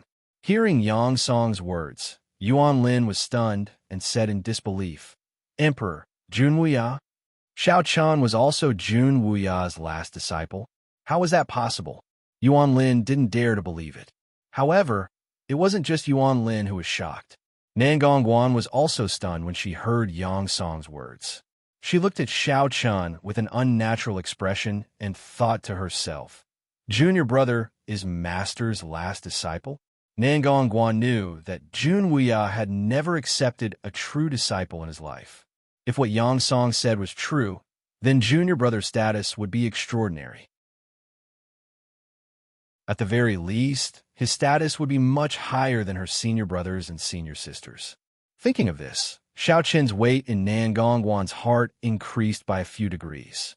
After a short moment of shock, Yuan Lin's reaction wasn't very good. He looked at Nan Gongguan and said in a deep voice, Family Nangong Master, you can't be fooled by them. This child came from a desolate place called the Eight Desolates World and has never been to the Great Thousand Worlds. How could he know Emperor Jun, let alone be Jun Huan's disciple's disciple? They're lying to you. After the initial shock, Yuan Lin quickly thought of a countermeasure. Now that things had reached this point, he could only try everything he could. He had to calm Nan Gongguan down first. Otherwise, they would be in danger. After all, this was the family Nangong's territory. Nan Gongguan wanted to deny Xiao Chen's identity, but when she heard his words, she coldly snorted without hesitation. Yuan Lin, save your petty tricks. Since junior brother is Master's only disciple, how could he not have proof?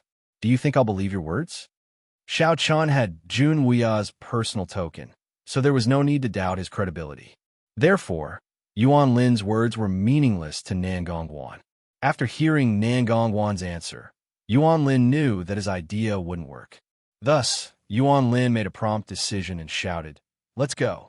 After saying that, he turned around to leave. Seeing this, Xiao Chun looked at Nan Gongguan and said, Eldest senior brother. According to Xiao Chen's thoughts, he naturally couldn't let Yuan Lin and the others leave this time. He had already released a tiger back to the mountain, so Xiao Chen wouldn't do such a stupid thing. After hearing Xiao Chen's words, Nan Gongguan smiled confidently and said, Don't worry, junior brother. In Nangong City, without senior brother's permission, none of them can leave. After saying that, Nan Gongguan clenched her fist and completely sealed the space around Yuan Lin. This way, even if Yuan Lin wanted to enter the void, it would be impossible. Nan Gongguan took a step forward and personally dealt with Yuan Lin. After that, the experts from the family Nangong who came with Nan Gongguan also took action and chased after the fleeing people. In Nangong City, it was indeed impossible for Yuan Lin and the others to escape. After all, this was the family Nangong's headquarters. With just a few of them, it was impossible for them to escape from the family Nangong's experts. Soon, the dozen or so experts from the sword sect who came with Yuan Lin were captured by the family Nangong's experts. Yuan Lin was also captured by Nan Gongguan. Yuan Lin was one of the 5 great sword leaders of the sword sect, and his cultivation had surpassed the celestial emperor realm. However, when facing Nan Gongguan, Yuan Lin was still far from enough. Therefore, he was only able to resist for a quarter of an hour before he was captured by Nan Gongguan. After that, Nan Gongguan sealed his cultivation. After Yuan Lin and the others were all captured, Nan Gongguan once again came in front of Xiao Chun and said with a smile, "Junior brother, let's go back first. You can do whatever you want with these people." Nan Gongguan invited Xiao Chun to the family Nangong, and Xiao Chun naturally wouldn't refuse. After all, the three elders' injuries weren't light, and they urgently needed treatment. Xiao Chun nodded and bowed to Nan Gongguan. "Then I'll have to trouble you, senior brother." "What are you talking about? You're treating me like an outsider. Moreover, I also want to ask about Master's situation. I haven't seen Master for many years." After saying that, a trace of reminiscence appeared on Nan Gongguan's face. Indeed, Nan Gongguan and the others hadn't seen Jun Wuya for many years. Although they wanted to find Master's whereabouts, with Jun Wuya's personality, it was obvious that they wouldn't be able to find him. Just like that, under Nan Gongguan's lead, Xiao Chun and the others returned to the family Nangong. Before leaving, Nan Gongguan didn't forget to turn to the Talisman Sect's Talisman Master in charge of Nangong City. "Brother Zhang, family Nangong will take responsibility for today's losses. I hope Brother Zhang can be magnanimous enough to forgive us. Family Nangong Master's words are too serious. It's just a small matter." Hearing this, the Talisman Master replied with a smile. In the previous battle, Nangong City's transportation array had been completely destroyed. As such, the family Nangong naturally had to give the Talisman Sect an explanation. After all, the Talisman Sect wasn't an organization that the family Nangong could afford to offend. However, since Nan Gongguan said so, the Talisman Master in charge of Nangong City naturally wouldn't refuse to give her face. Begging for collection, begging for monthly votes, begging for recommendations.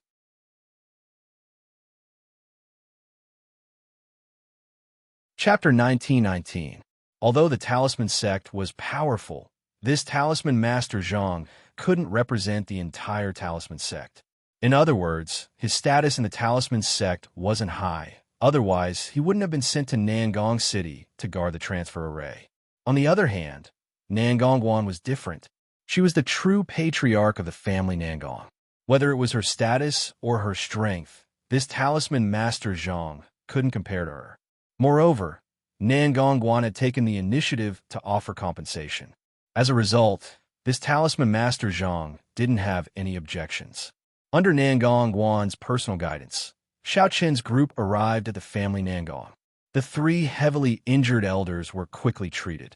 As for Yuan Lin and the others, their cultivation was sealed and they were locked up in the family Nangong's dungeon. After settling everyone down, Nan Gongguan didn't give Xiao Chen much time to rest. Perhaps it was because she wanted to know more about Jun Wuya, but she quickly found Xiao Chun. The two of them sat down in a pavilion in the courtyard. Nan Gongguan looked at Xiao Chun and asked him patiently, "Junior brother, is Master well?" It had been many years since Nan Gongguan last saw her master. In these years, she didn't even have any news about Jun Wuya. Seeing Jun Wuya's impatient appearance, Xiao Chun didn't hide anything and told Nan Gongguan about his encounter with Jun Wuya. Nan Gongguan heard that Xiao Chun met Jun Wuya in the Eight Desolate World.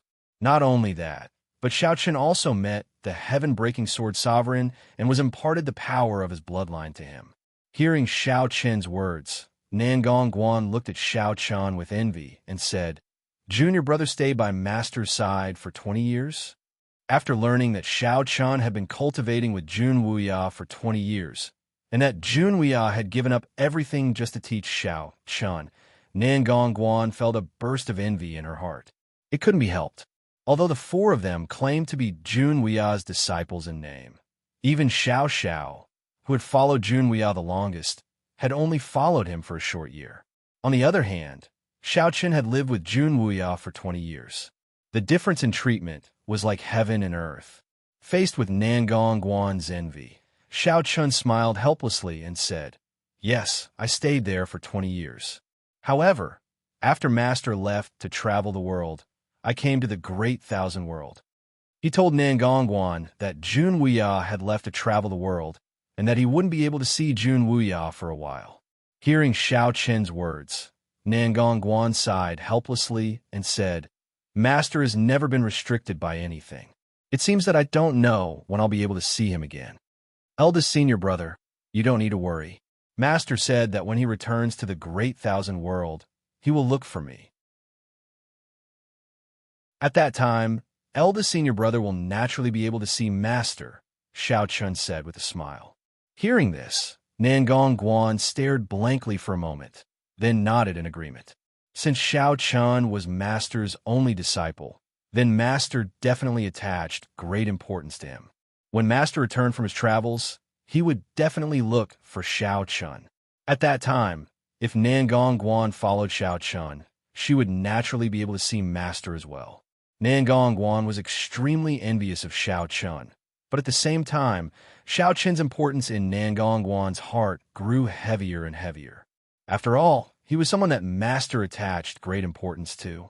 Moreover, when Master left, he gave his personal command medallion to Xiao Chun and told him that if he encountered any trouble, he could look for Nangong Guan and the others.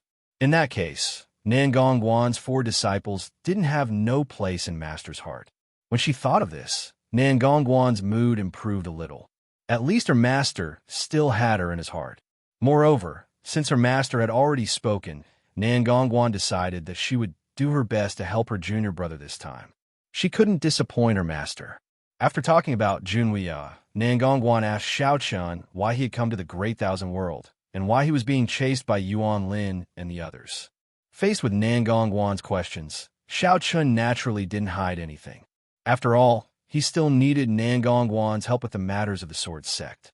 Otherwise, Xiao Chun wouldn't have the confidence to secure the position of the Sword sect leader. Xiao Chun then told Nangong Guan everything that had happened in the Sword Gate.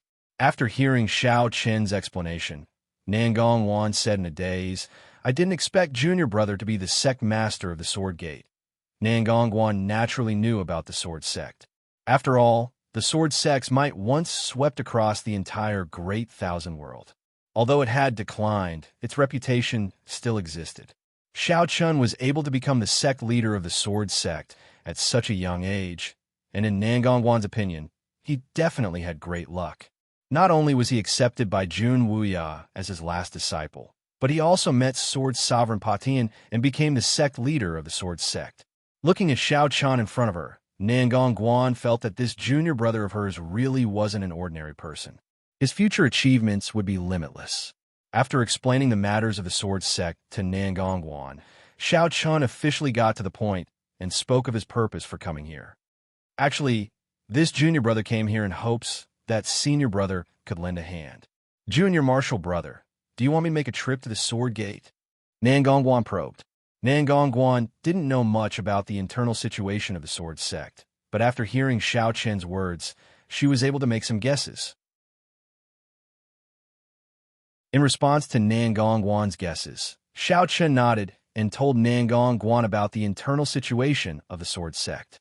There were 3 factions within the Sword Sect, and with just Xiao Chun and Song Xing's strength, it would be very difficult for them to convince the masses. As such, they would need to rely on external strength. In the Great Thousand World, the only people Xiao Chun could rely on were Nangong Guan and the other 3 senior brothers and senior sisters in name. When she heard that Xiao Chun needed help, Nangong Guan didn't even think about it before agreeing. Of course, since Sword Sovereign Patian has entrusted the Sword Sect to junior brother, senior brother naturally won't just stand by and watch. Junior brother, please wait here for a few days. I'll send a message to the other 3 and have them come over. When the time comes, we'll go to the Sword Sect together. If they wanted to force the Sword Sect, Nangong Guan alone wouldn't be enough. As such, even without Xiao Chun saying anything, Nangong Guan was already prepared to send a message to the other 3. When the time came, the 4 of them would definitely be able to help Xiao Chun take complete control of the Sword Sect. Seeing that Nangong Guan was so straightforward, Xiao Chun inwardly let out a sigh of relief. However, he still sincerely thanked Nangong Guan. Thank you, senior brother. All right, you and I are senior brothers, so there's no need to draw such a clear line between us. Moreover, Master told you to come find me, so as your senior brother, I naturally have to help. Nangong Guan didn't mind Xiao Chun's words at all. Please add me to your collection. Monthly vote, recommend me.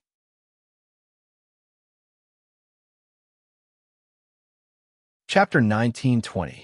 In front of Xiao Chun, Nan Gongguan directly sent a message to the other three, telling them that their master, Jun Wuya, had accepted a disciple, and that they had a junior brother as well. Soon, Zhou Song, Wu Huan, and Xiao Xiao all replied. The contents of their letters were the same, telling Nan Gongguan that they would come to Nangong City as soon as possible. Because Xiao Chun was Jun Wuya's disciple, Zhou Song and the other two, like Nan Gongguan, attached great importance to Xiao Chun. After receiving the three's replies, Nan Gongguan smiled faintly, and Xiao Chun let out a sigh of relief. If that was the case, then his and Yang Song's plan should be able to succeed. Now, all they needed to do was wait for Zhou Song and the other two to arrive. That evening, Nan Gongguan prepared a banquet. No matter what, she and Xiao Chun wouldn't leave until they were drunk. Facing Nan Gongguan's enthusiasm, Xiao Chun didn't refuse. Everyone gathered together, drinking and chatting. The atmosphere was very lively, and it didn't disperse until late at night. Nan Gongguan's enthusiasm for Xiao Chun's group caused many of the family Nangong members to hear some rumors. After all, Nan Gongguan had always called Xiao Chun junior brother. Since Nan Gongguan's master was Jun Wuya, Xiao Chun was definitely Jun Wuya's disciple. After guessing this, the family Nangong members treated Xiao Chun with great respect, not daring to be impudent. The night passed in silence. Xiao Chun's group had a good night's rest. After all, it was just a family Nangong, so they didn't need to worry about their safety. The next morning, Xiao Chun began to cultivate as usual. However, it was at this time that Nan Gongguan personally came to visit him.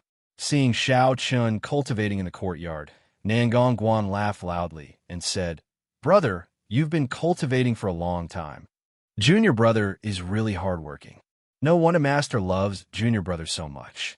It was true that Jun Wuya doted on Xiao Chun. Otherwise, he would not have given his personal token to Xiao Chun. Hearing Nan Gongguan's words, Xiao Chun stopped what he was doing and smiled. Eldest senior brother. Upon seeing this, Nan Gongguan strode forward and intimately patted Xiao Chun's shoulder. She then pulled Xiao Chun to a nearby stone bench and sat down. Her expression became serious as she spoke. "Junior brother, I've been thinking about something all night. How do you plan to deal with Yuan Lin and the others?" Nan Gongguan took the initiative to talk about Yuan Lin and the others. Hearing this, a cold light flashed through Xiao Chun's eyes, but he did not directly answer. Instead, he looked at Nan Gongguan and asked, "What does senior brother think we should do?" After all, Yuan Lin was one of the 5 sword leaders of the sword sect. Killing him might be troublesome, so Xiao Chun wanted to hear Nan Gongguan's opinion. If Nan Gongguan had some misgivings, then Xiao Chun would not force him. He would just lock him up until the sword sect's matters were settled.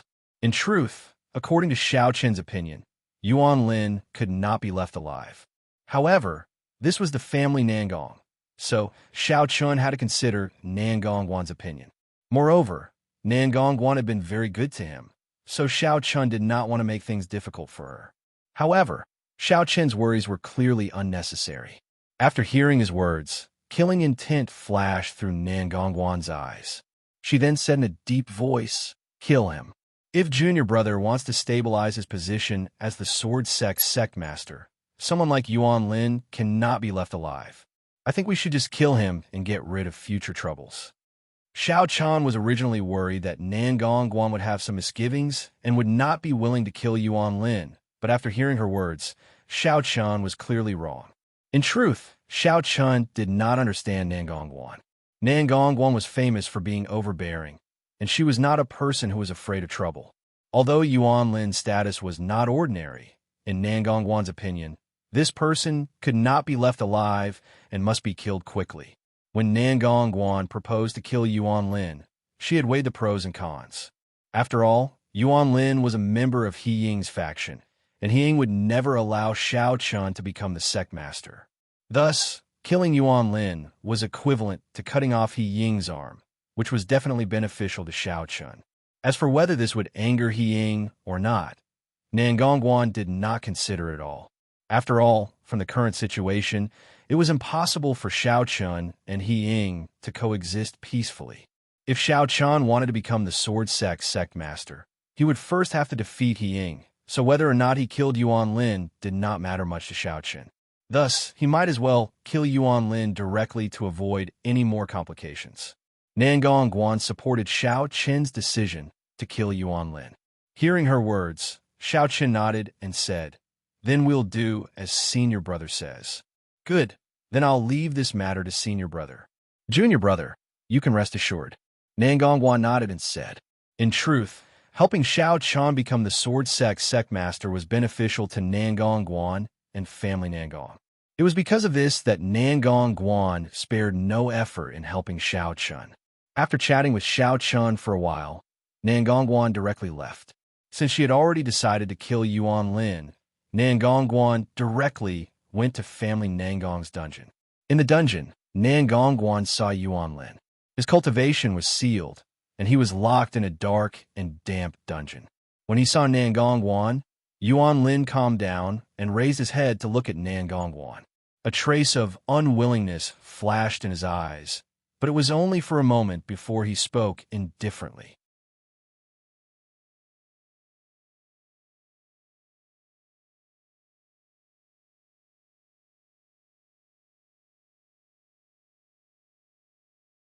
Chapter 1921. Yuan Lin died at Nangong Guan's hands. As for the other sword sect experts who came with Yuan Lin, they naturally couldn't escape either. Soon, Yuan Lin and his group died in the family Nangong's dungeon.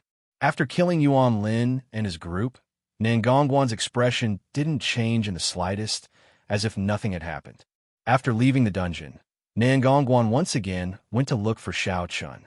Yang Song was also there, so Nangong Guan told Xiao Chun and Yang Song about Yuan Lin and his group. Hearing this, the two of them didn't say anything. Yuan Lin's death didn't matter. He deserved to die, or rather, he had to die. After all, he had always been an obstacle to Xiao Chen's control of the sword sect. Now that Yuan Lin had died, King had lost an arm. Not many people knew about Yuan Lin's death, and his body was secretly disposed of. It was likely that no one in this world would be able to find Yuan Lin and his group's bodies. In the next few days, Xiao Chun and his family waited in Nangong City for the arrival of his 3 senior brothers and sisters. While Xiao Chun was living comfortably in the family Nangong, He Ying, who was in the sword sect, was feeling very depressed these days. It wasn't because of anything else, but because Yuan Lin and his group's life tablets had all shattered.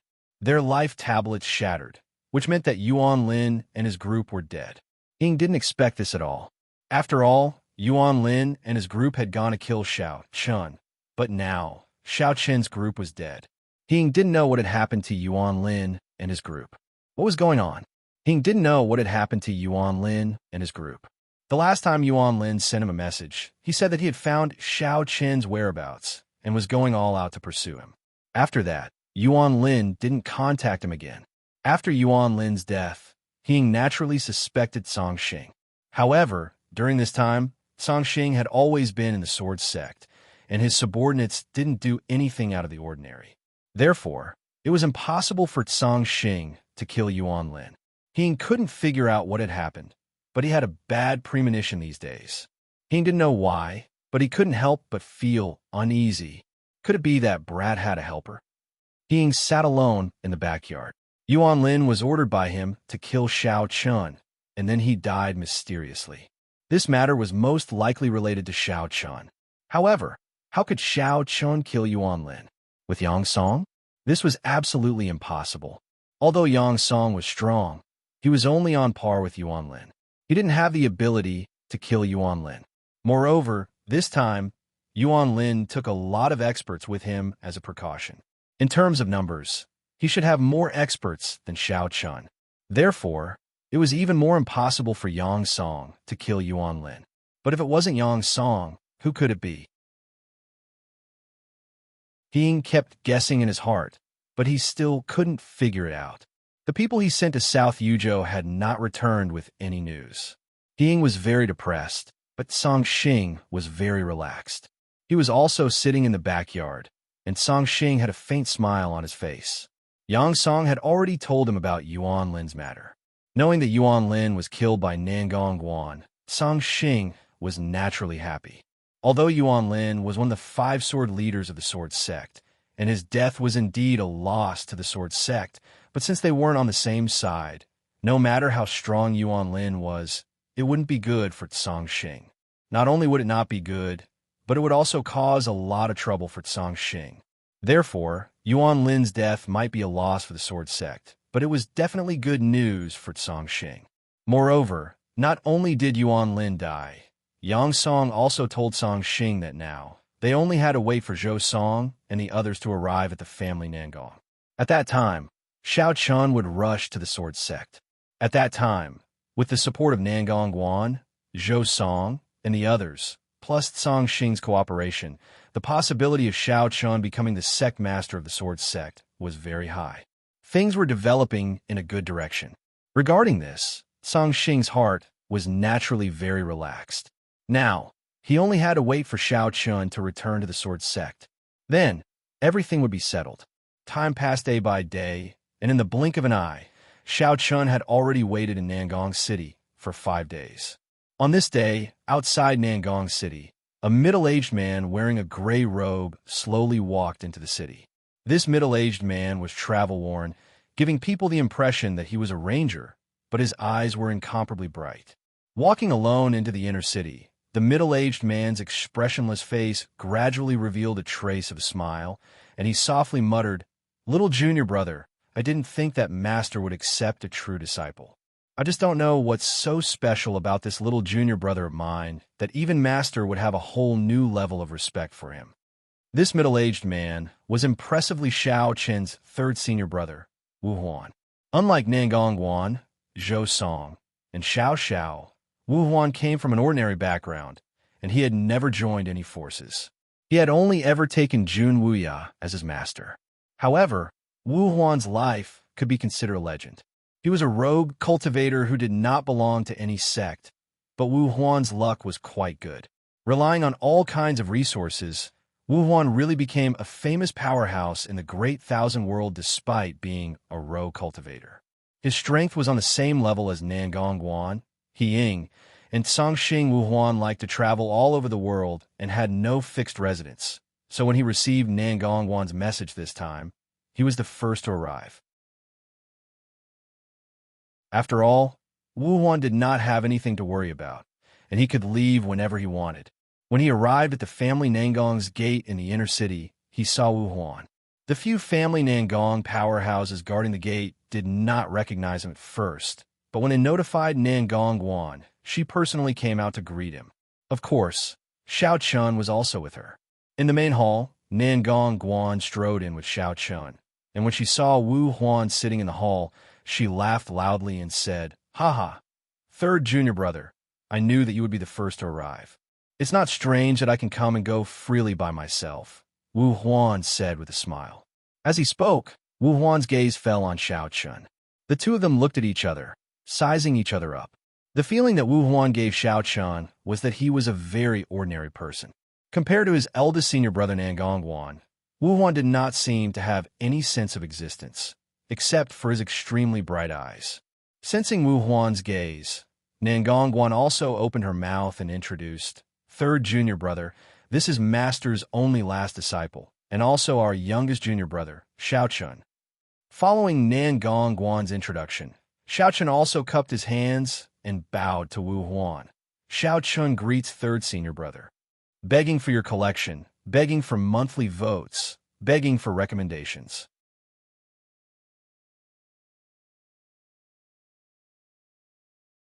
Chapter 1922.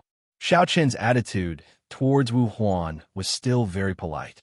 At the same time, seeing Xiao Chun take the initiative to salute, Wu Huan also smiled and said, "Junior brother, there's no need to be so polite." Compared to Nangong Guan, Wu Huan was a lot more taciturn. The feeling she gave Xiao Chun was like the surface of an ancient well, without the slightest ripple. At that time, under this surface of calmness, there was something hidden that you didn't know about. Because Wu Huan arrived first, he naturally stayed in the family Nangong. For the next 2 days, Xiao Chun Nangong Guan, and Wu Huan gathered together almost every day to drink and chat. Like this, the three of them quickly became familiar with each other. 2 days passed in a row. On this day, second senior brother Zhou Song finally arrived. He had established a large sect by himself. As the sect master of the Heavenly End sect, Zhou Song was the same as Nangong Guan. He also gave people a feeling of dignity without being angry. However, he was very enthusiastic toward Xiao Chun. Although it was the first time they met, Zhou Song clearly treated Xiao Chun as one of his own. There was no other way. After all, Xiao Chun was Jun Wuya's only last disciple. Wu Huan and Zhou Song arrived one after the other. Now, only fourth senior sister Xiao was left. However, Nangong Guan and the other two seemed to have already been strolling around. Every time they met, Xiao would be the last to guess. After all, Xiao was the holy maiden of the Moon Palace. Sometimes, she wasn't like the three of them who could do as they pleased. Xiao had to consider many things, and there were also many rules that she had to abide by.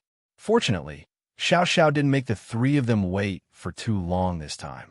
Only one day after Zhou Song's arrival, Xiao also arrived. As the holy maiden of the Moon Palace, Xiao's appearance naturally didn't need to be mentioned. She wore a moon-white dress, giving people a feeling that she was out of this world. However, as soon as she saw Xiao Chun, Xiao kept staring at Xiao Chun. In the end, she said something that made Xiao Chun speechless. "Your little junior brother? You're quite handsome." Xiao Chun couldn't help but smile bitterly. Xiao's personality was quite lively, unlike Nangong Guan and the others who were mature and prudent. However, this was normal. After all, Xiao was still young. In fact, Xiao was not much older than Xiao Chun. Among the 4 senior brothers and sisters, Xiao should be the one who was truly in the same generation as Xiao Chun. As for Nangong Guan and the other 2, they were already powerhouses of the older generation. However, due to her young age, her cultivation base was far inferior to Nangong Guan and the others. She was only slightly stronger than Xiao Chun. She was at the minor celestial emperor realm. With Xiao's arrival, Xiao Chen's 4 senior brothers and sisters finally gathered together. When they gathered together, it was inevitable that they would drink. That night, a group of people gathered together, including Qin Shiru and the other women, Long Qing, Xin Yuanling, and the others. They all drank and chatted. Zhou Song couldn't help but tease Qin Shiru and the other women. "Haha, little junior brother, your luck with women is quite good," Zhou Song joked. Xiao Chun just smiled and didn't say anything. On the other hand, Xiao quickly started playing with Qin Shiru and the other women. After all, there were more things to talk about between women. Xiao and Qin Shiru and the other women chatted on the side while Xiao Chun and the other men sat at the table, drinking and discussing matters. After drinking a mouthful of wine, Nangong Guan looked at Xiao Chun and asked, "Junior brother, now that everyone is here, when do you plan to leave?"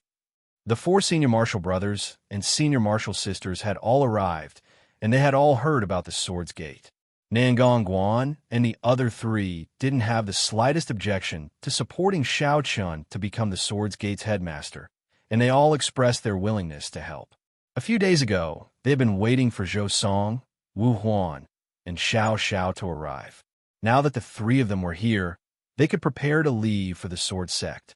After hearing Nangong Guan's words, Xiao Chun pondered for a moment before replying, "The sooner the better. Since everyone is here, there's no point in delaying any longer." Hearing Xiao Chen's words, Zhou Song nodded and said, "And since the 4 of us are supporting you, there shouldn't be any problems. It's better to solve this matter as soon as possible." With Nangong Guan and the other 3 supporting Xiao Chun, and Songxing's faction in the Sword Sect supporting him, it shouldn't be difficult for Xiao Chun to successfully become the sect master of the Sword Sect. However, if he wanted to truly control the Sword Sect and convince everyone in the Sword Sect, it wouldn't be that simple. After all, Xiao Chun was too young and his cultivation was too low. Even with the support of Nangong Guan and the other 3 and Songxing, it wouldn't be easy to convince everyone in the Sword Sect. After all, this couldn't be considered as truly controlling the sword sect. Moreover, Shao Chun couldn't just kill everyone in the sword sect. He couldn't just kill everyone in the sword sect, right? If that happened, wouldn't Shao Chun become a commander without an army? If he wanted to control the sword sect, killing wouldn't solve the problem, but he could not kill anyone. For example, Hing couldn't be allowed to live. Thinking of this, Nangongguan spoke again. Junior brother, how do you plan to deal with Hing? Kill him, Shao Chun said indifferently. Hing must be killed. As for his subordinates, if they're loyal to Hing, you'll have to kill them as well. Of course, even if you kill them, you'll only kill a small portion. As for the majority, Shao Chun naturally wouldn't make things difficult for them. After Shao Chun became the sect master of the sword sect, everyone in the sword sect would be on his side. Shao Chun still needed their help in many matters. Hearing Shao Chun's answer, Nangongguan and Zhou Song nodded slightly. They both believed that Hing couldn't be allowed to live. Although Hing was one of the two vice sect masters of the sword sect, he couldn't be allowed to live. Nangongguan and Zhou Song both agreed to go to the sword sect as soon as possible.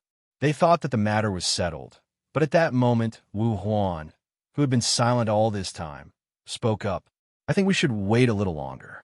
At least wait until junior brother breaks through before leaving. Zhou Song didn't agree with leaving immediately. Hearing his words, not only Shao Chun, but even Nangongguan and Zhou Song were stunned. They didn't know what he meant.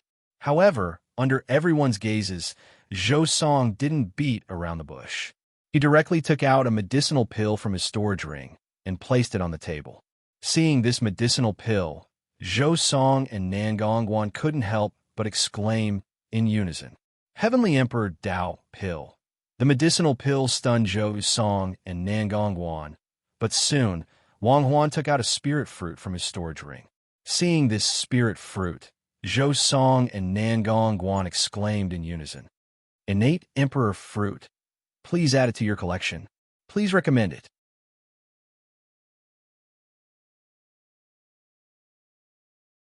Chapter 1923. I'll remember it in 1 second. Wonderful, no pop-up window, free read. Heavenly Emperor Dao Core, Innate Emperor Fruit. Zhou Song and Nangongguan were stunned when they saw Wu Huan take out the pill and the spirit fruit. Then, Zhou Song looked at Wu Huan and said, Junior brother. Before Zhou Song could finish his sentence, Wu Huan said indifferently, Consider it a meeting gift for junior brother. I happen to get them by chance, and junior brother has a use for them. Hearing Wu Huan's words, Zhou Song and Nangongguan both secretly sucked in a breath. Then, Zhou Song helplessly said, I say, junior brother, you really came prepared. If that's the case, then it seems that eldest senior brother and I didn't think things through. The Heavenly Emperor Dao Core and the Innate Emperor Fruit were the meeting gifts that Wu Huan prepared for Shao Chun. However, this meeting gift was a little too extravagant. Any one of them was priceless. Let's talk about the Heavenly Emperor Dao Core first. This was the signature pill of the Dan Valley. Its grade was beyond the immortal grade, and it was extremely difficult to concoct. Moreover, the materials needed to concoct it were also very expensive. Even if the Dan Valley tried their best, they could only concoct 3 Heavenly Emperor Dao cores every year. Sometimes, they couldn't even concoct 3 Heavenly Emperor Dao cores. Because of the scarcity of Heavenly Emperor Dao cores, countless people would go to the Dan Valley every time the news of the Heavenly Emperor Dao core and the emergence of the Dan Valley's Heavenly Emperor Dao core.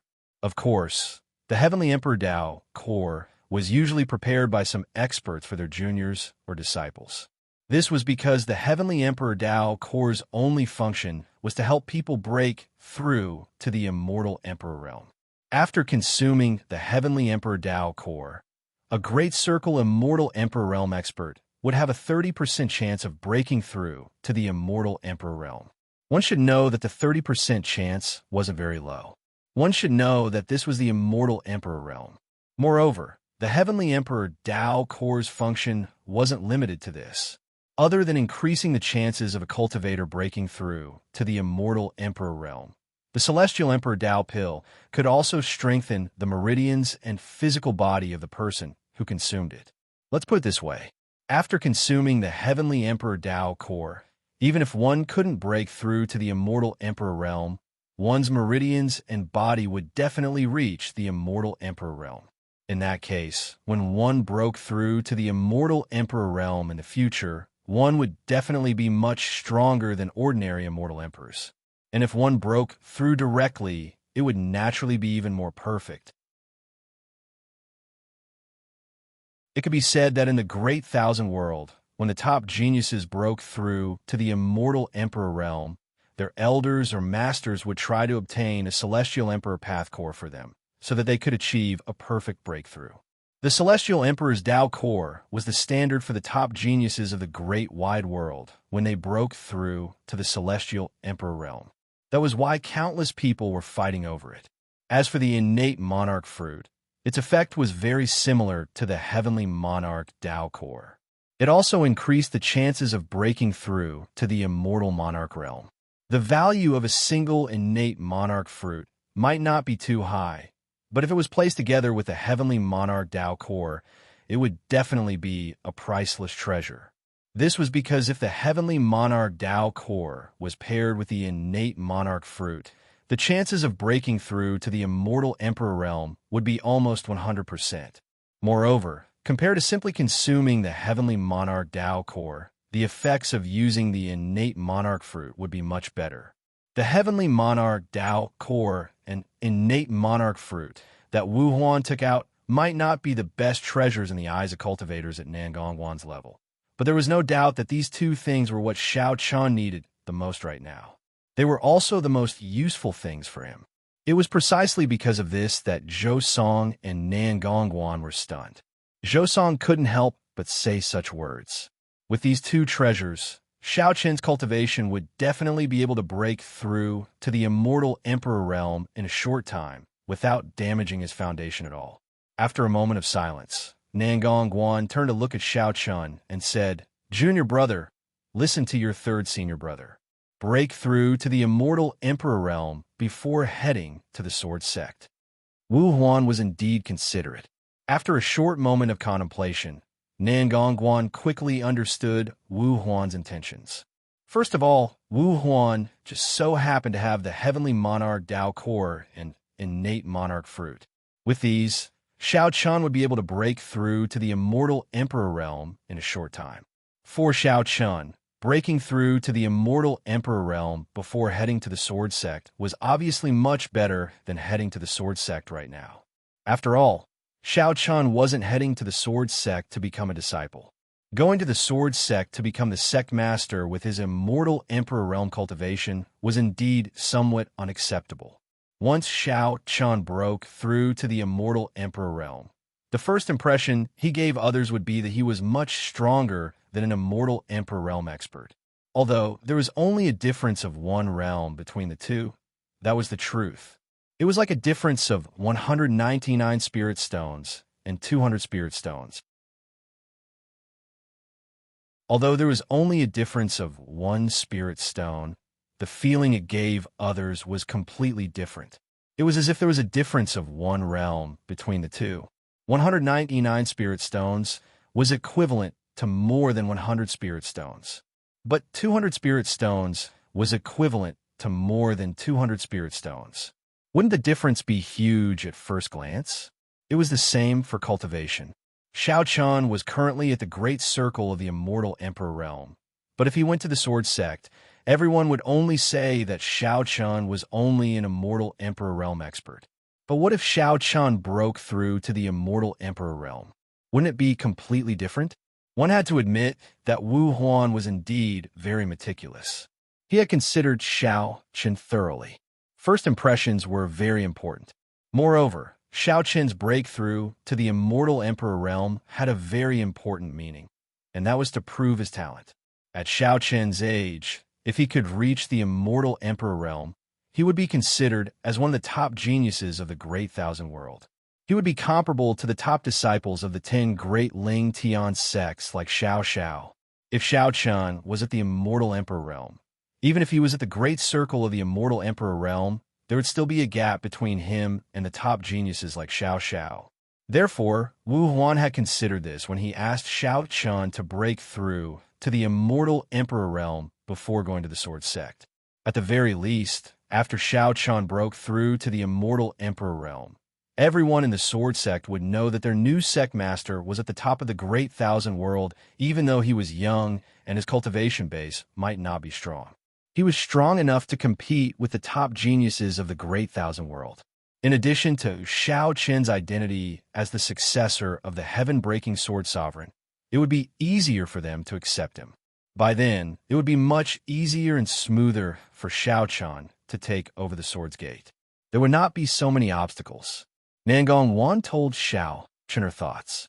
Upon hearing Nangong Wan's words, Xiao appeared beside the sect members and looked at Shao Chun. Little junior brother, I think eldest senior brother is right. Why don't you wait a few more days until you break through to the immortal Emperor realm?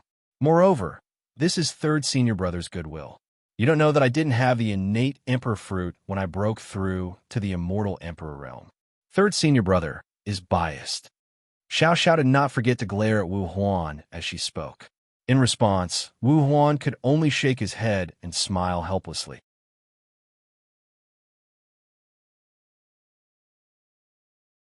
Chapter 1924. As the Moon Palace's Sanus, Xiao only consumed the heavenly monarch Dao core when she broke through to the immortal monarch level. She didn't have the innate monarch fruit, because the innate empire was even harder to find than the heavenly monarch Dao core. Thus, the Moon Palace spent a lot of effort to find the innate monarch Dao core for Xiao. However, Xiao was obviously joking. After all, with the Moon Palace's foundation, even if they didn't have the innate emperor fruit, they could still use other methods to make up for it. After all, Xiao had successfully broken through to the immortal emperor realm. Therefore, Wu Huan didn't take Xiao's words to heart. Moreover, this innate emperor fruit was only recently obtained by Wu Huan. When Xiao broke through to the immortal emperor realm, Wu Huan also didn't have the innate emperor fruit. Otherwise, with their relationship as martial siblings, how could Wu Huan not give it to Xiao? It could only be said that Shao Chen's luck was good. Wu Huan happened to obtain this innate emperor fruit. Because of the heavenly emperor Dao core and the innate emperor fruit, everyone agreed with Wu Huan's suggestion. In this regard, Shao Chun gave it some thought and agreed with them. Just like that, Wu Huan handed the heavenly emperor Dao core and the innate emperor fruit to Shao Chun. The next day, Shao Chun officially entered seclusion and prepared to break through to the immortal emperor realm. While Shao Chun was in the process of breaking through to the immortal emperor realm, Long Qing, Xin Yuanling, and Qin Shi weren't idling around either. Knowing the relationship between Qin Shi and the others and Shao Chun, Zhou Song, Nangong Wan, and even Xiao gave them a lot of cultivation resources. Although these cultivation resources weren't as precious as the heavenly emperor Dao core and innate emperor fruit that Wu Huan gave to Shao Chun, they were still considered rare treasures when compared to the 8 Desolates world. With the help of these cultivation resources, Long Qing, Xin Yuanling, and the others also worked hard to cultivate. As they cultivated, they also waited for Shao Chun to break through. Nangong Wan, Zhou Song, and the others even personally taught Long Qing, Xin Yuanling, and the others how to cultivate. After all, Nangong Wan and the others attached great importance to their junior brother, Shao Chun.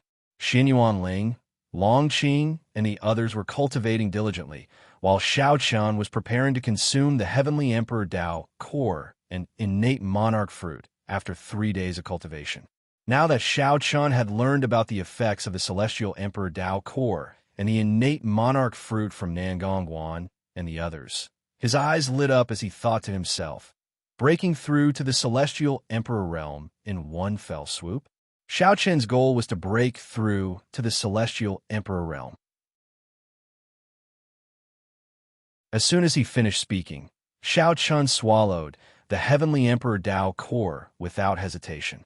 Then, without any hesitation, Shao Chun swallowed the innate monarch fruit. The two complemented each other, and could help Xiao Chun break through to the celestial emperor realm. As soon as the heavenly emperor Tao core and innate monarch fruit entered his stomach, Xiao Chun felt a pure energy flowing through his body. Among this energy, there was another energy that played a very good role in assisting him. The pure energy should have come from the heavenly emperor Tao core, and the supporting energy should have come from the innate monarch fruit. The two energies complemented each other, and Xiao Chun didn't need to do anything. The two energies proactively pushed Xiao Chun's cultivation towards the celestial emperor realm. Xiao Chun had already begun to break through to the celestial emperor realm. In the blink of an eye, half a month had passed. On this day, Nangong Guan, Zhou Song, Wu Huan, and Xiao Xiao had gathered together to drink and chat. How long do you think little junior brother will take to break through to the celestial emperor realm? Nangong Guan took a sip of wine and asked with great interest. Since Xiao Chun was Jun Wuya's only disciple, there was no need to doubt his talent. Therefore, Nangong Guan was very curious about how long it would take for Xiao Chun to break through to the celestial emperor realm with the help of the heavenly emperor Tao core and innate monarch fruit. Hearing Nangong Guan's question, Zhou Song and the others were also interested. Xiao Xiao took the lead and said, I estimate 20 days. When I broke through to the celestial emperor realm, it took me 25 days, even with the help of the Moon Palace. Xiao Xiao took 25 days to break through to the celestial emperor realm, and that was with the help of the Moon Palace. Hearing Xiao Zhao's words, Zhou Song said, I think little junior brother should be about the same as fourth junior sister. 20 days is a bit too much. No matter how talented he is, I'm afraid he won't be able to break through to the celestial emperor realm in 20 days. Zhou Song felt that 20 days was too short. When he broke through to the celestial emperor realm in the past, it took him an entire month. Zhou Song felt that Xiao Chun would take about the same time as Xiao Xiao to break through to the celestial emperor realm. Wu Huan nodded in agreement. After all, they all knew about Xiao Zhao's talent. He was one of the strongest people in the Great Thousand World. If Xiao Chun wanted to break through to the celestial emperor realm in 5 days, it would be very difficult.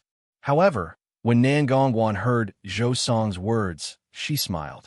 Seeing this, Xiao Xiao asked curiously, Eldest senior brother, what are you laughing about? Haha, I'm laughing because you seem to have forgotten something.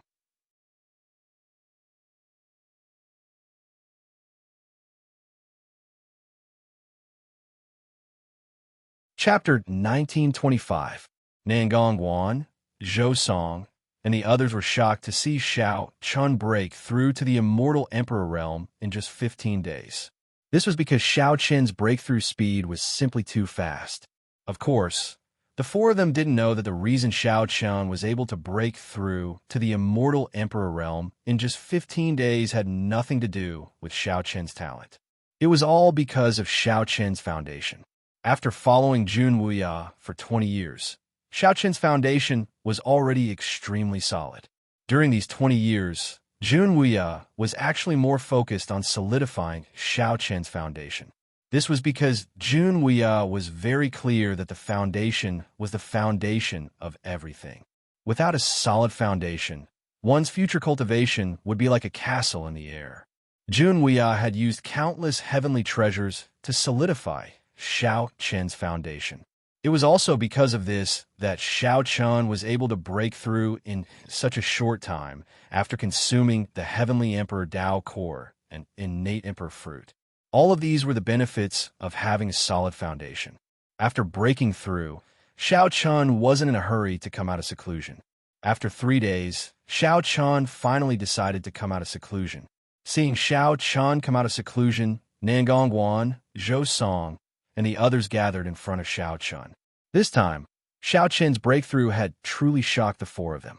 Junior brother, congratulations on your breakthrough. Although they were still surprised, they still smiled and congratulated Xiao Chun. Hearing this, Xiao Chun cupped his fists and bowed politely to the four of them. He had to admit that his 4 senior brothers and senior sisters were indeed very good to him. At the very least, they were thinking of him wholeheartedly. Now that his cultivation had successfully stepped into the immortal Emperor realm, it was time for him to head to the Sword Sect. This time, Xiao Chun didn't stay in seclusion for a long time. It was only 18 days. However, in these 18 days, Xiao Qin's improvement was undoubtedly huge. With Xiao Qin's current cultivation, if he was placed in the Eight Desolates world, he would undoubtedly be on the same level as Luo Li and the others. He would undoubtedly be the strongest expert there. However, in the Great Thousand Worlds, the immortal Emperor realm cultivation was merely stepping into the threshold of experts. It was far from being a true overlord. Whether it was from Yang Song or Nangong Wan and the others, Xiao Qin already knew about the cultivation realms after the immortal Emperor realm. After the immortal Emperor realm was divided into the comprehension realm, the Tao realm, and the end realm. The comprehension realm was equivalent to experts like the elders of the Sword Sect. The Tao realm was equivalent to Yang Song and the other sword heads. As for the end realm, it was equivalent to Song Xing, Nangong Wan, He Ying, and the others. As for Jun Wuya and the heaven-breaking sword sovereign, they were existences that surpassed the end realm. They were true overlords that looked down on the common people. He also had some preliminary understanding of the realms after the immortal Emperor realm. However, it was still too early for Xiao Chun to say anything about it. After all, Xiao Chun had just broken through to the immortal Emperor realm. Not to mention Nangong Wan and the other end realm experts. Even the comprehension realm was still a long way away from Xiao Chun. As for the matter of cultivation, Xiao Chun didn't care too much about it. After all, it was something that could only be chanced upon and not sought. When the opportunity arrived, one would naturally be able to break through. If he continued to cultivate, Xiao Chun believed that sooner or later, he would definitely be able to reach the level of Nangong Wan, Jun Wuya, and the heaven-breaking sword sovereign.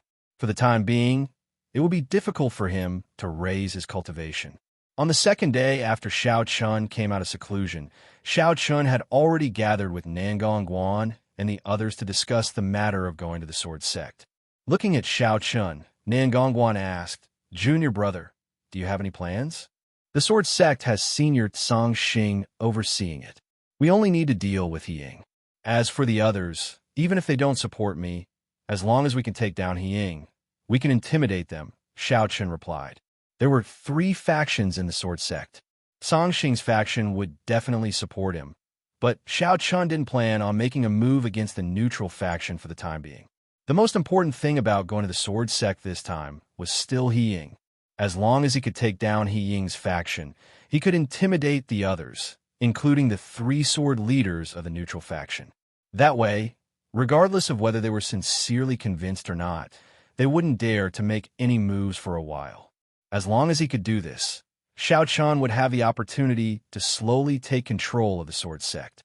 It was easy to destroy a sect, but it was much more difficult to completely control a sect. Xiao Chun was facing such a dilemma at the moment. If Xiao Chun's goal was to destroy the Sword Sect, then with Nangong Wan and the other strength, they should be able to accomplish this. However, Xiao Chun's goal wasn't to destroy the Sword Sect, but to take control of the Sword Sect. This way, Xiao Chun wouldn't be able to start a massacre. Subduing someone was far more difficult than killing them. Xiao Chun was very clear on this point. Hearing Xiao Chun's words, Nangong Wan nodded slightly. I agree with Junior Brother's words. So, I think that when we go to the Sword Sect this time, we don't need to bring too many people. If we bring too many people, it might cause conflict with the Sword Sect. Nangong Guan suggested that they didn't need to bring too many people to the Sword Sect. Hearing this, Xiao Chun immediately smiled and said, "Eldest Senior Brother's words are reasonable, but in my opinion, we don't need to bring a single person this time. We only need Senior Brother, Senior Sister, and Junior Brother to accompany us. After all, we aren't attacking the Sword Sect this time. Senior Brother and Senior Sister are only going to show our attitude.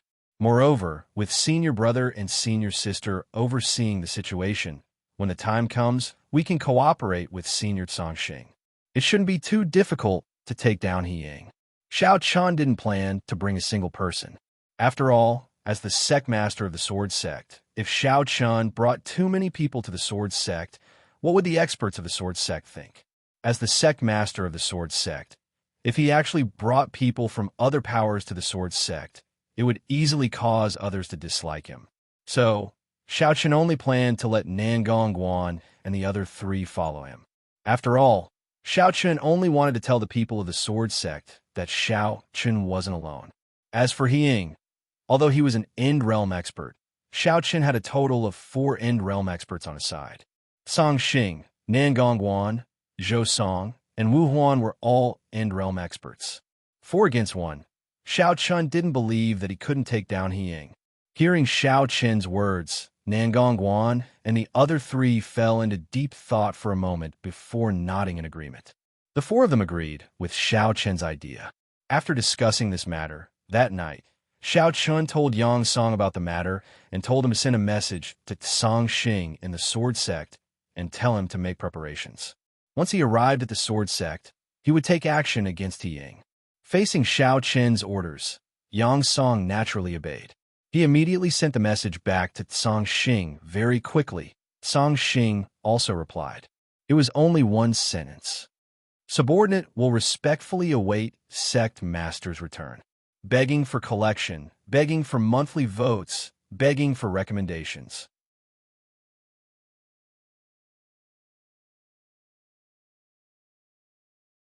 Chapter 1926. After recovering from Song Xing, Shao Chun's group, along with Nan Gongguan and the other 3, set off for the sword sect the next morning. The Nangong city's transmission array, which had been destroyed in the previous battle, had already been repaired. Moreover, it would only take a few days to reach the sword sect through the transmission array. 2 days later, Shao Chun's group arrived at the foot of the sword mountain where the sword sect was located. Standing at the foot of the mountain and looking up, they could vaguely see beautiful buildings. This wasn't the first time that Nan Gongguan and the others had come to the sword sect, but standing at the foot of the mountain, Nan Gongguan couldn't help but exclaim in admiration. The sword sect has indeed declined, but in the entire Great Thousand World, I'm afraid that there isn't a single first-rate force that can compare to the sword sect. And, just based on the location of the mountain, the sword sect can already suppress any first-rate force. Hearing this, Zhou Song nodded in agreement. The scenery of the Sword Mountain was naturally incomparably beautiful, and it wouldn't be an exaggeration to say that it was a paradise on earth. Hearing Nan Gongguan and Zhou Song's praise, Shao Chun couldn't help but nod in his heart. Thinking that from today onwards, he would be the sect master of the sword sect, Shao Chun couldn't help but feel proud. In terms of foundation, the sword sect was indeed not something that an ordinary first-rate force could compare to. After exclaiming in admiration, Shao Chun's group, accompanied by Yang Song, headed towards the peak of the Sword Mountain, while Nan Gongguan and the other 3 followed in secret, not showing themselves for the time being. This was the result of a discussion on the way here. Shao Chun still didn't know what kind of trump cards He Ying had, so Shao Chun didn't plan to let Nan Gongguan and the other 3 show themselves at the beginning. Once He Ying revealed all of his trump cards and methods, Nan Gongguan and the other 3 would show themselves and take down He Ying in one fell swoop. This was Shao Chun's plan. Nan Gongguan and the other 3 agreed with Shao Chun's plan, so everyone started moving according to the plan.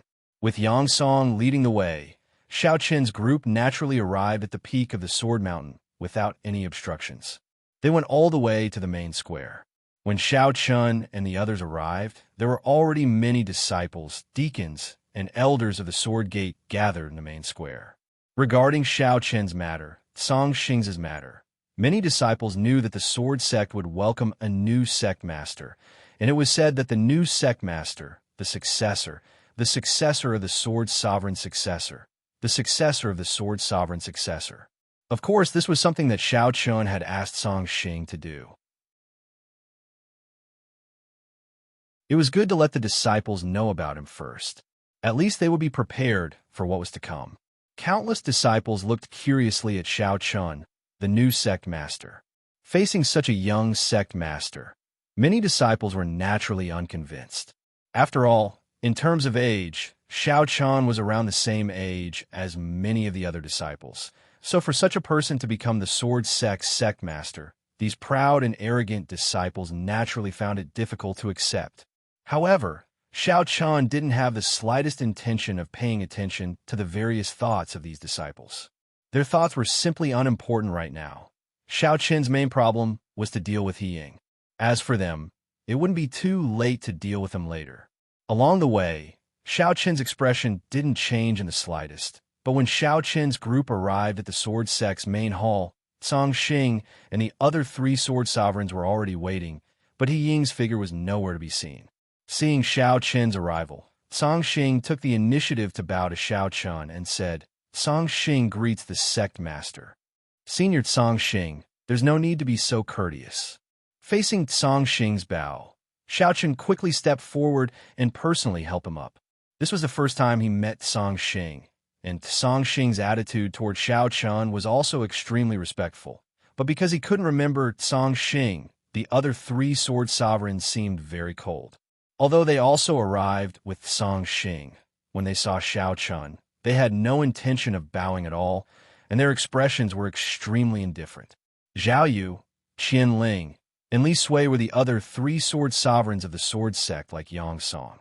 At the same time, they were also the 3 leaders of the neutral faction. The 3 of them didn't explicitly express their opposition to Xiao Chen, but they didn't have the slightest support either. All along, they had been drifting between Song Xing and He Ying's factions. In a soft voice, he briefly introduced the 3 of them to Xiao Chen. In response, Xiao Chen also took the initiative to come before the 3 of them, cupped his hands, and bowed. Xiao Chen greets the 3 elders. Xiao Chen took the initiative to bow. In response, Qian Ling smiled and said politely, "Little friend Xiao Chen, there's no need for that. The 3 of us can't afford it." Although they were smiling, Xiao Chen knew from the way Qian Ling addressed him that the 3 of them probably didn't want him to take the position of sect master. They didn't address Xiao Chen as sect master, but instead called him little friend Xiao Chen. In response, Xiao Chen's expression didn't change much, and he smiled faintly before straightening his body. He looked at Qian Ling and the other 2. Besides Qian Ling, Zhao Yu and Li Sui hadn't said a word since the beginning. Xiao Chen didn't intend to feign civility with the 3 of them. Therefore, Xiao Chen quickly took the initiative to speak. "Since the 3 of you are here, I'll be frank. I think the 3 of you should know why I've come to the sword sect this time." He Ying still hadn't appeared, but Xiao Chen didn't mind. According to Song Xing, He Ying was indeed in the sword sect and hadn't left. As such, he would definitely appear. Therefore, Xiao Chen could deal with Qian Ling and the other 2 first. Sure enough, their expressions sank when they heard Xiao Chen's words.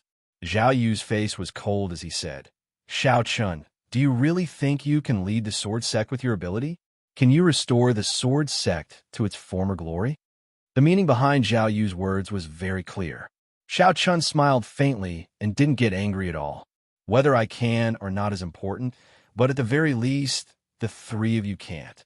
Otherwise, why would the sword sect become weaker and weaker after so many years? Moreover, the position of sect master wasn't something that I wanted. It was the will of the heaven-breaking sword sovereign. Don't tell me you want to go against the heaven-breaking sword sovereign's orders?" Xiao Chen's voice grew louder and louder as he spoke. In the end, he sounded like he was scolding the 3 of them. At the same time, Xiao Chen's spatial ring flashed, and the heaven-breaking sword token appeared in his hand. Xiao Chen stood on the platform outside the main hall and raised the heaven-breaking sword token. He looked at Zhao Yu, Qian Ling, and Li Sui. Xiao Chen roared again. Seeing the heaven-breaking sword token is like seeing the sect master. The holder of the heaven-breaking sword token is the sect master of the sword sect.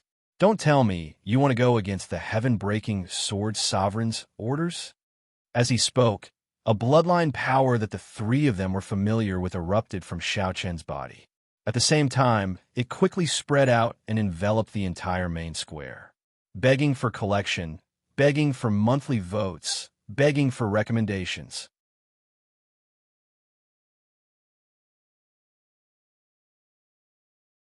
Chapter 1927. The bloodline power that erupted from Shao Chun was familiar to Zhao Yu and the other two because it was the same bloodline power that the heaven-breaking sword sovereign passed down to Shao Chun. Upon sensing the incomparably familiar bloodline power, Qianling's expression changed, and he was the first to exclaim, "This sect master passed down the bloodline power to you?" Previously, Qianling, Zhao Yu, and Li Sui were rather suspicious of Shao Chun. After all, who could prove that Shao Chun was the successor of the heaven-breaking sword sovereign? Could it be just because of the heaven-breaking sword token? Even though the heaven-breaking sword sovereign had set the rule that whoever obtained the heaven-breaking sword token would be the sect master of the sword sect, perhaps many people wouldn't be willing to serve the sword sect as their master with just the heaven-breaking sword token. Previously, they had been suspicious of Shao Chen's identity. But now, after sensing the incomparably familiar bloodline power in Shao Chen's body, their expressions changed. If the heaven-breaking sword token couldn't prove Shao Chen's identity, Shao Chen's bloodline power was undoubtedly enough to prove that Shao Chun was the successor of the heaven-breaking sword sovereign. If not, how could Shao Chun possibly possess the bloodline power of the heaven-breaking sword sovereign? Besides, since the heaven-breaking sword sovereign passed down the bloodline power to Shao Chun, it went to show how highly the heaven-breaking sword sovereign valued Shao Chun. Song Xing's expression changed. Even though he knew from Yang Song that the heaven-breaking sword sovereign had passed down his bloodline power to Shao Chun, Song Xing couldn't help but tear up after personally experiencing the familiar bloodline power. Song Xing couldn't be more familiar with the bloodline power that Shao Chun displayed. At that moment, Song Xing's eyes reddened as he gazed at Shao Chun. There was even an instant when Song Xing mistook him for the heaven-breaking sword sovereign. He thought that the heaven-breaking sword sovereign had returned. But when Song Xing focused his gaze, he realized that the person standing there was still Shao Chun. But even so, Song Xing clenched his fists tightly and swore to himself, "Master, don't worry. I will definitely make him the sect master." Since Shao Chun was the person chosen by the heaven-breaking sword sovereign, then Song Xing would do everything in his power to help him. In Song Xing's eyes, perhaps Shao Chun was his young master. Song Xing transferred all his loyalty to the heaven-breaking sword sovereign to Shao Chun. At the same time, Song Xing looked at Qianling, Zhao Yue, and Li Sui, whose expressions had changed. The powerful aura of the End Realm surged into the sky as he stared coldly at the three of them. "Qianling, Zhao Yue, Li Sui, are the three of you planning to go against the old sect master's orders?" Song Xing's angry roar stunned Qianling, Zhao Yue, and Li Sui. Then, Qianling was the first to come back to his senses. He looked at Shao Chun with a complicated expression and said, "We naturally won't go against the old sect master's orders." Qianling and the other two were naturally very loyal to the heaven-breaking sword sovereign. Otherwise, they wouldn't be so neutral. Actually, the three of them didn't support Shao Chun for two simple reasons. First, they didn't believe in Shao Chun's identity. Second, they felt that Shao Chun wasn't qualified to be the sect master of the sword sect. After all, as the sect master, the glory of the sword sect would be firmly tied to Shao Chun. To be honest, Qianling and the other two weren't willing to hand over the entire sword sect to such a young brat who was only in the Immortal Emperor realm. Because of this, the three of them chose to remain neutral. However, now that Shao Chun had displayed the bloodline power that the heaven-breaking sword sovereign had passed to him, there was no need to doubt Shao Chun's identity. After all, unless it was the heaven-breaking sword sovereign himself, no one could take away his bloodline power. As a result, Shao Chun's bloodline power was naturally something that the heaven-breaking sword sovereign had willingly passed to Shao Chun. As a result, Shao Chun was indeed the heaven-breaking sword sovereign's successor. There was no need to doubt Shao Chun's identity anymore. At this moment, many experts of the sword sect, especially the elders of the sword sect, looked at Shao Chun in a different light. Just as Yang Song had said before, Shao Chun possessed the heaven-breaking sword sovereign's bloodline power. This would be of great help to Xiao Chun becoming the sect master of the sword sect. This was akin to the heaven-breaking sword sovereign personally telling everyone that Xiao Chun was the sect master of the sword sect from now on. With the heaven-breaking sword sovereign present, Xiao Chun would face much less resistance. The disciples did not react in any particular way. After all, they did not have many opportunities to interact with the heaven-breaking sword sovereign in the first place. However, the elders and above were greatly moved by the bloodline power that Xiao Chun had displayed. In particular, Qianling had spoken a time like this. He would not go against the heaven-breaking sword sovereign's orders.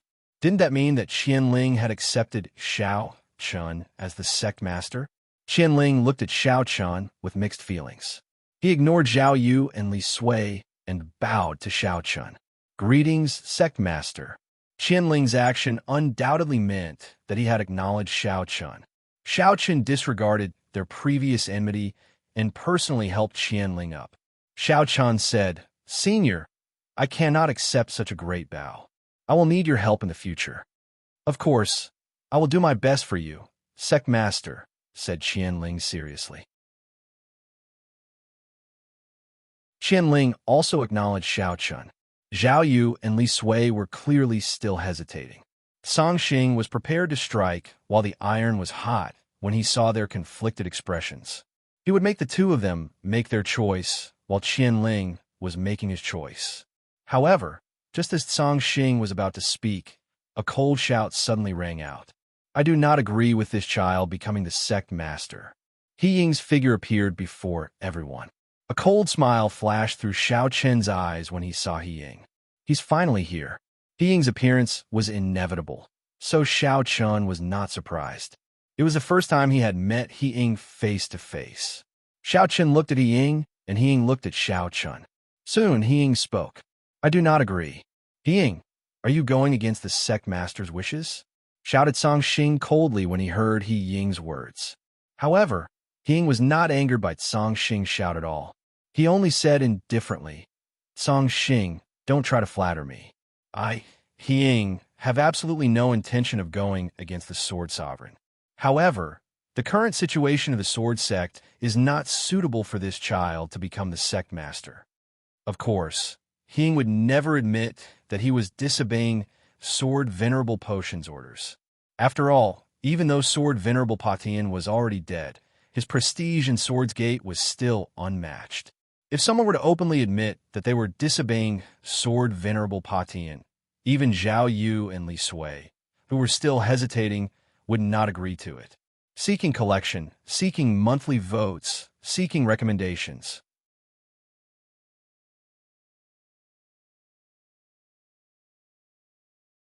Chapter 1928.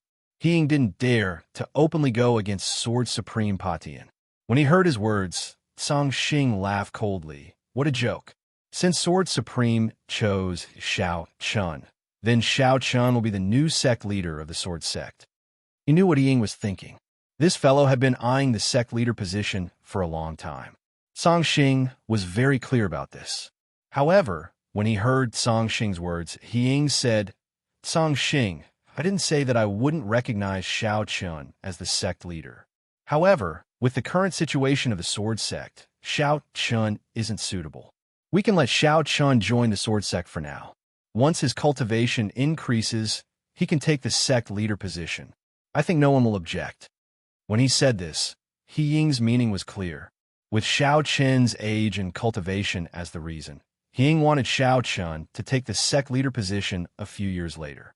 When he heard He Ying's words, a cold light flashed across Song Xing's eyes. A few years later? What a joke. He Ying was just stalling for time. If he didn't agree to Xiao Chun becoming the sect leader now, would He Ying agree in a few years? As for Xiao Chen's age and cultivation, that was just an excuse. According to what He Ying said, what level did Xiao Chun have to raise his cultivation to be qualified to be the sect leader of the sword sect?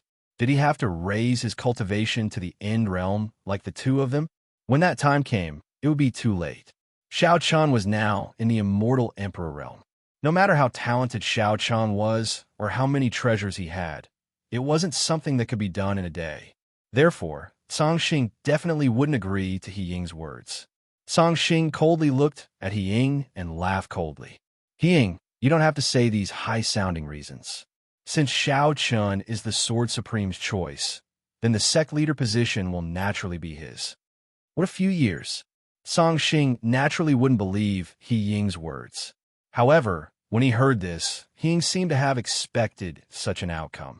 Since that's the case, then let's see if everyone agrees to this kid becoming the sect leader of the Sword Sect or not. Song Xing's rejection was within He Ying's expectations. After he said this, He Ying looked at the people in his faction. In an instant, many people opened their mouths and expressed their agreement with He Ying's suggestion. He Ying didn't immediately reject Shao Chen's identity. Instead, he used Shao Chen's age as an excuse to ask Shao Chun to take the sect leader position a few years later. However, whether it was Song Xing or Shao Chun, they both knew that if they didn't succeed today, then they wouldn't succeed in the future. This was just an excuse for He Ying. He Ying's faction supported He Ying's suggestion. Of course, Song Xing's faction also spoke up to support Shao Chun becoming the sect leader of the Sword Sect. The two factions were quickly locked in a heated argument, and the smell of gunpowder in the air grew increasingly intense.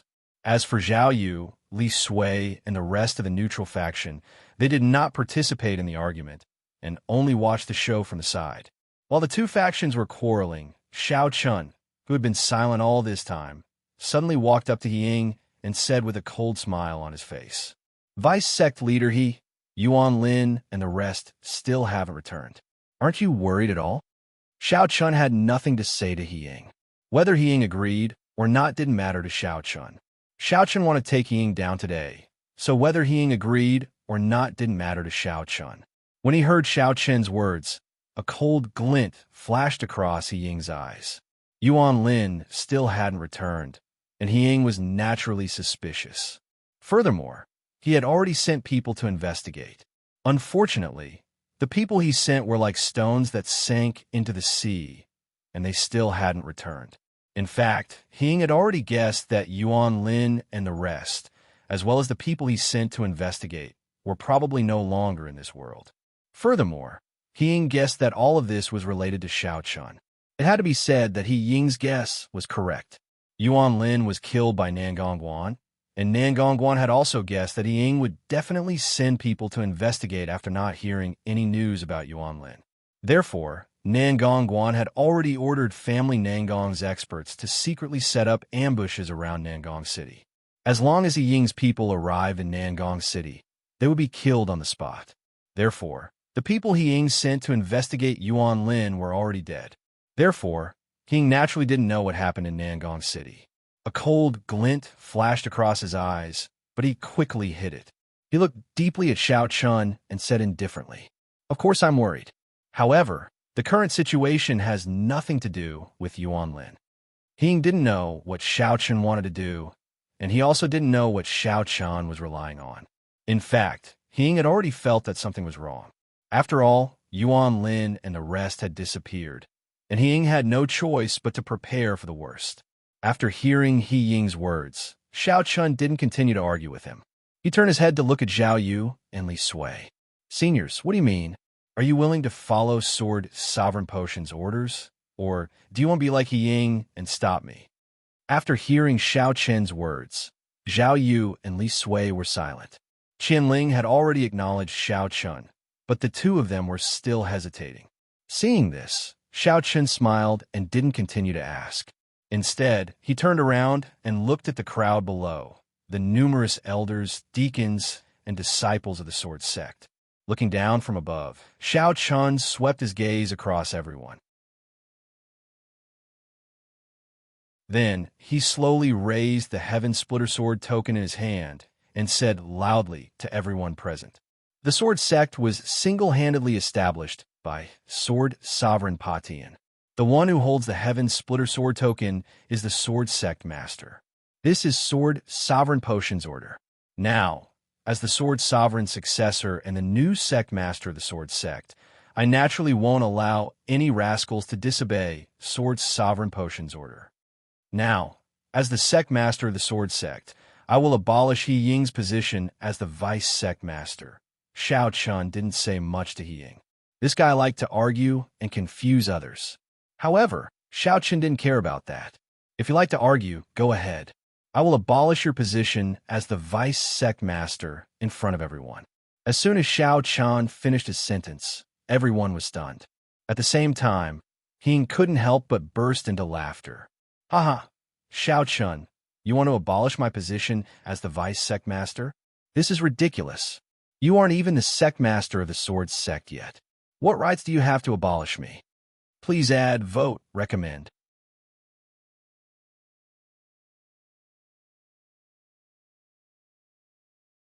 Chapter 1929. Xiao Chun had stripped He Ying of his position as the vice sect leader in front of everyone. He Ying laughed heartily in response, while the other experts of the sword sect had strange expressions on their faces. In their opinion, Xiao Chun must have lost his mind. Although Xiao Chun was the successor of the Heaven-Breaking Sword Sovereign and possessed the Heaven-Breaking Sword token, his position as the sect leader had yet to be recognized by everyone. With Xiao Chun's current status in the sword sect, it was simply wishful thinking for him to strip He Ying of his position. Could it be that this kid has lost his mind and gone crazy?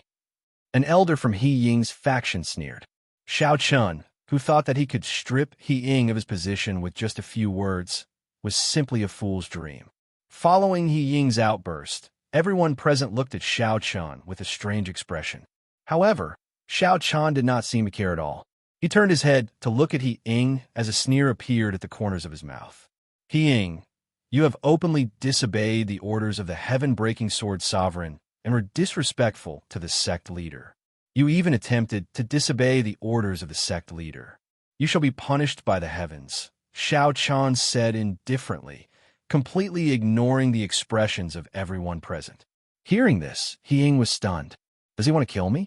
Although he was suspicious, He Ying could not figure out where Xiao Chun's confidence came from. Could it be because it's Song Xing? Thinking of this, He Ying unconsciously looked at Song Xing. However, he quickly shook his head inwardly. Although Song Xing's strength was not weak, it was impossible for him to kill He Ying alone. He Ying did not know where Xiao Chun's confidence came from. However, Song Xing quickly bowed respectfully to Xiao Chun and said, "Yes, sect leader." As he spoke, Song Xing's gaze landed on He Ying. At the same time, 3 terrifying auras descended from the sky. Immediately, Nangong Guan, Zhou Song, Wu Huan, and Xiao Xiao appeared. As the 4 of them appeared, He Ying's expression finally changed. Looking at the 4 of them, He Ying said solemnly, "Nangong Guan, Zhou Song, Wu Huan." He Ying wasn't unfamiliar with Nangong Guan and the other 2. After all, they were all End Realm experts like him. He Ying didn't expect the 3 of them to appear here at the same time. Hearing He Ying's words, Nangong Guan sneered. "He Ying, Xiao Chun is our junior brother. Now that things had progressed to this point, there was no point in hiding it anymore." So Nangong Guan indifferently said. Hearing this, He Ying looked at Xiao Chun in disbelief. Nangong Guan's junior brother? In that case, wouldn't Xiao Chun's master be Jun Wuya? Nangong Guan and the other 3 were all disciples of Jun Wuya. Many people in the Great Thousand World knew this, and He Ying was no exception. However, he didn't expect that not only was Xiao Chun the successor of the Heaven-Breaking Sword Sovereign, he was also Jun Wuya's disciple. Along with Nangong Guan's words, He Ying's doubts were completely resolved. He finally understood where Xiao Chun's confidence came from. Also, why hadn't there been any news of Yuan Lin and the others for so long? They had probably been killed by Xiao Chun, and the person who killed them was probably Nangong Guan. He Ying didn't expect that Xiao Chun was actually Jun Wuya's disciple. Not only was He Ying shocked, but the expressions of the other sword sect experts also changed. Jun Wuya's name was like thunder in the Great Thousand World. Very few people didn't know him. Looking at the shocked He Ying, Xiao Chun said indifferently, "Let's do it." Abolishing He Ying's position as vice sect master and killing He Ying in front of everyone was something that Xiao Chun had planned from the start. As for whether or not anyone in the sword sect supported him, Xiao Chun didn't care about that. In any case, he didn't expect them to support him. He Ying had to die, and the purpose of killing him in front of everyone was to intimidate the others and let them know how decisive Xiao Chun was when it came to killing people. As soon as Xiao Chun finished speaking, Song Xing immediately attacked. Nangongguan, Zhou Song, and Wang Wan also quickly joined the battle. The four of them joined forces to besiege He Ying, and He Ying immediately fell into a disadvantageous position. Seeing the four of them surrounding He Ying, the elders of He Ying's faction couldn't help but want to join in. However, Yang Song had already appeared in front of them and looked at them coldly. The sect master has ordered that anyone who dares to move will die. As one of the 5 great sword leaders, Yang Song naturally had a strong deterrent force. Hearing this, those who wanted to join in the fray immediately dispelled the idea. At the same time, the way they looked at Xiao Chun changed. He had thought that Xiao Chun was just a brat, but who would have thought that Xiao Chun would be so ruthless? He wanted to kill He Ying right from the start, and there was no reason for him to do so. He was simply overbearing. The crimes that Xiao Chun had accused He Yong of were actually not valid at all. This was because He Yong had never acknowledged Xiao Chen's position as sect master. Naturally, there was no such thing as offending a superior. Xiao Chun, as the sect master of the sword sect, had given the order to kill He Ying. But now, in the sword sect, besides Song Xing's faction, how many people had acknowledged Xiao Chen's position? Therefore, Xiao Chen's method was very overbearing, but the experts of the sword sect present didn't dare to refute it. Xiao Chen's meaning was very clear. He didn't need everyone's acknowledgement, but they couldn't deny his position as sect master. If anyone dared to publicly deny it like He Ying, they would end up like He Ying. The elders of He Ying's faction were intimidated by Yang Song and didn't dare to make the slightest move. On the other side, Zhao Yu and Li Sui had strange expressions on their faces. They didn't expect Xiao Chun to be so overbearing. Looking at the two of them, Qian Ling, who had already made his choice first, said indifferently, "The situation has already been decided. What are you still hesitating for?" Xiao Chun was Jun Wuya's disciple, and he had the support of Nangongguan and the other 3. Moreover, he had the support of Song Xing's faction in the sword sect. As such, the situation had already been decided. He Ying alone had no way of contending with Xiao Chun. Hearing Qianling's words, Zhao Yu and Li Sui's expressions changed. Then, they revealed bitter smiles and nodded slightly. Indeed. With the help of Nangongguan and the others, as well as Song Xing's support, Xiao Chun no longer needed anyone's acknowledgement. He could forcibly take the position of sect master of the sword sect in an extremely overbearing manner. Looking at He Ying now, after just over 100 moves under the combined attacks of Song Xing, Nangongguan, and the other 3, he was already in a terrible state. It was obvious that he wasn't a match for 4 End Realm experts. Against Nangongguan and Song Xing, it was hard for He Ying to resist. Looking at the haggard He Ying, Xiao Chun looked at Zhao Yu and Li Sui, asking calmly, "The two of you, do you have a choice now? Begging for collection, begging for monthly votes, begging for recommendations."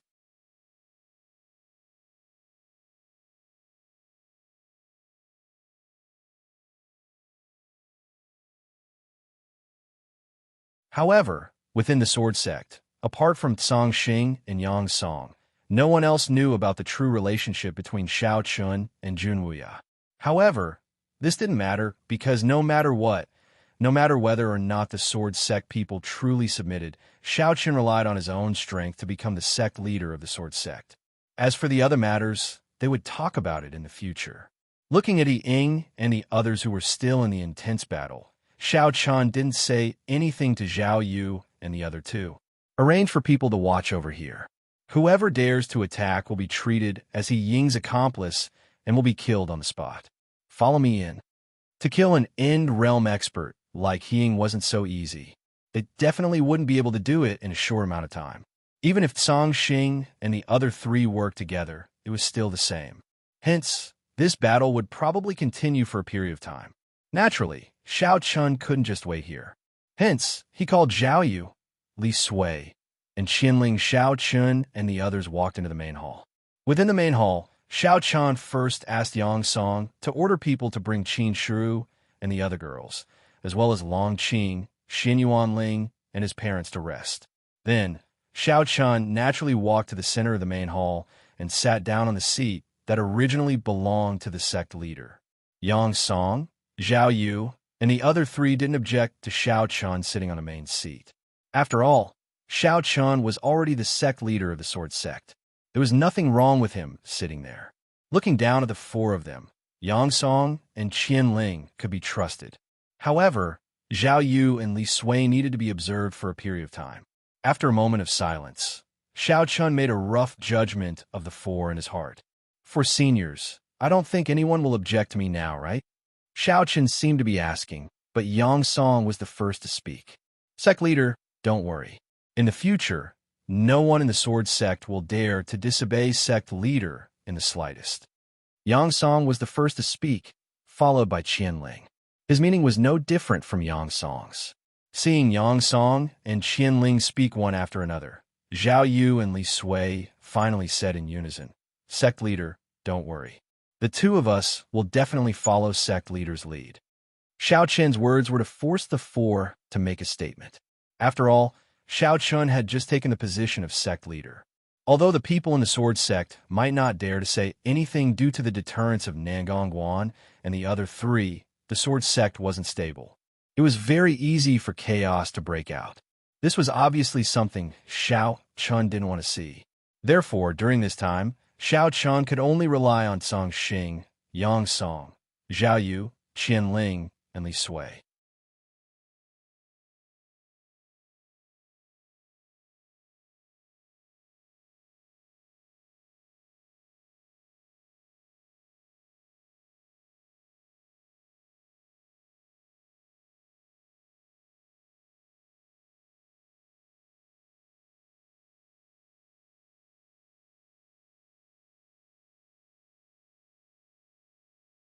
However, just as the four of them thought that He Ying was definitely going to die, no one expected that He Ying would have a space compass on him.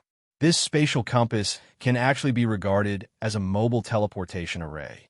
It can teleport to any location, or it can be fixed to any teleportation array in the greater thousand worlds between the two realms. This space compass could be said to be the best life-saving item in the great thousand worlds. This was because once the space compass was activated, even an end realm expert wouldn't be able to interrupt it. Only those whose cultivation had surpassed the end realm would have the power to interrupt the space compass. However, although this space compass was useful, it was also extremely expensive. It even exceeded the price of the Celestial Emperor Dao core and the Xiantian Emperor fruit. According to Song Xing, even the sword sect only had 5 space compasses, and they were all stored in the treasury. No one expected that He Ying would have a space compass on him. At the last moment, He Ying used the space compass and escaped. Song Xing and the others didn't know where He Ying was teleported to. After hearing Song Xing tell the whole story, Xiao Chun fell into silence. Seeing this, Zhou Song opened his mouth. "Little junior brother, this He Ying must have been prepared." "I think so too. Otherwise, why wouldn't he have a space compass on him?" Hearing this, Wu Huan agreed. He Ying had probably started making preparations after Yuan Lin and the others went missing. On one hand, he had stayed in Sword's Gate to prepare for the final battle. On the other hand, he had also prepared an escape route for himself, so that if anything were to happen, he could escape unscathed. Xiao Chen agreed with the speculations of Zhou Song, Wu Huan, and the others. He let out a sigh and laughed self-deprecatingly. "It seems like I underestimated our vice sect leader, Xiao Chen had indeed underestimated He Ying. He thought that with Song Xing, Nangongguan, and the other End Realm experts would be able to kill He Ying. However, He Ying was an old monster who had lived for who knows how many years. How could he not be vigilant? Yuan Lin's disappearance was undoubtedly a warning to He Ying. As such, he would definitely leave an escape route for himself. As for why he waited until the last moment to leave, it was because He Ying wanted to make a final gamble. He wasn't willing to give up on his many years of hard work. This was because He Yong knew that once he left the sword sect, he probably wouldn't be able to return. As such, He Ying's thoughts were very simple. He wanted to stay and see what trump card Xiao Chun had. If there was a chance, then he wouldn't leave and wouldn't use his final trump card. However, if he really reached a dead end, then He Ying could only choose to escape and give up on the sword sect to save his own life. He still underestimated these old fellows.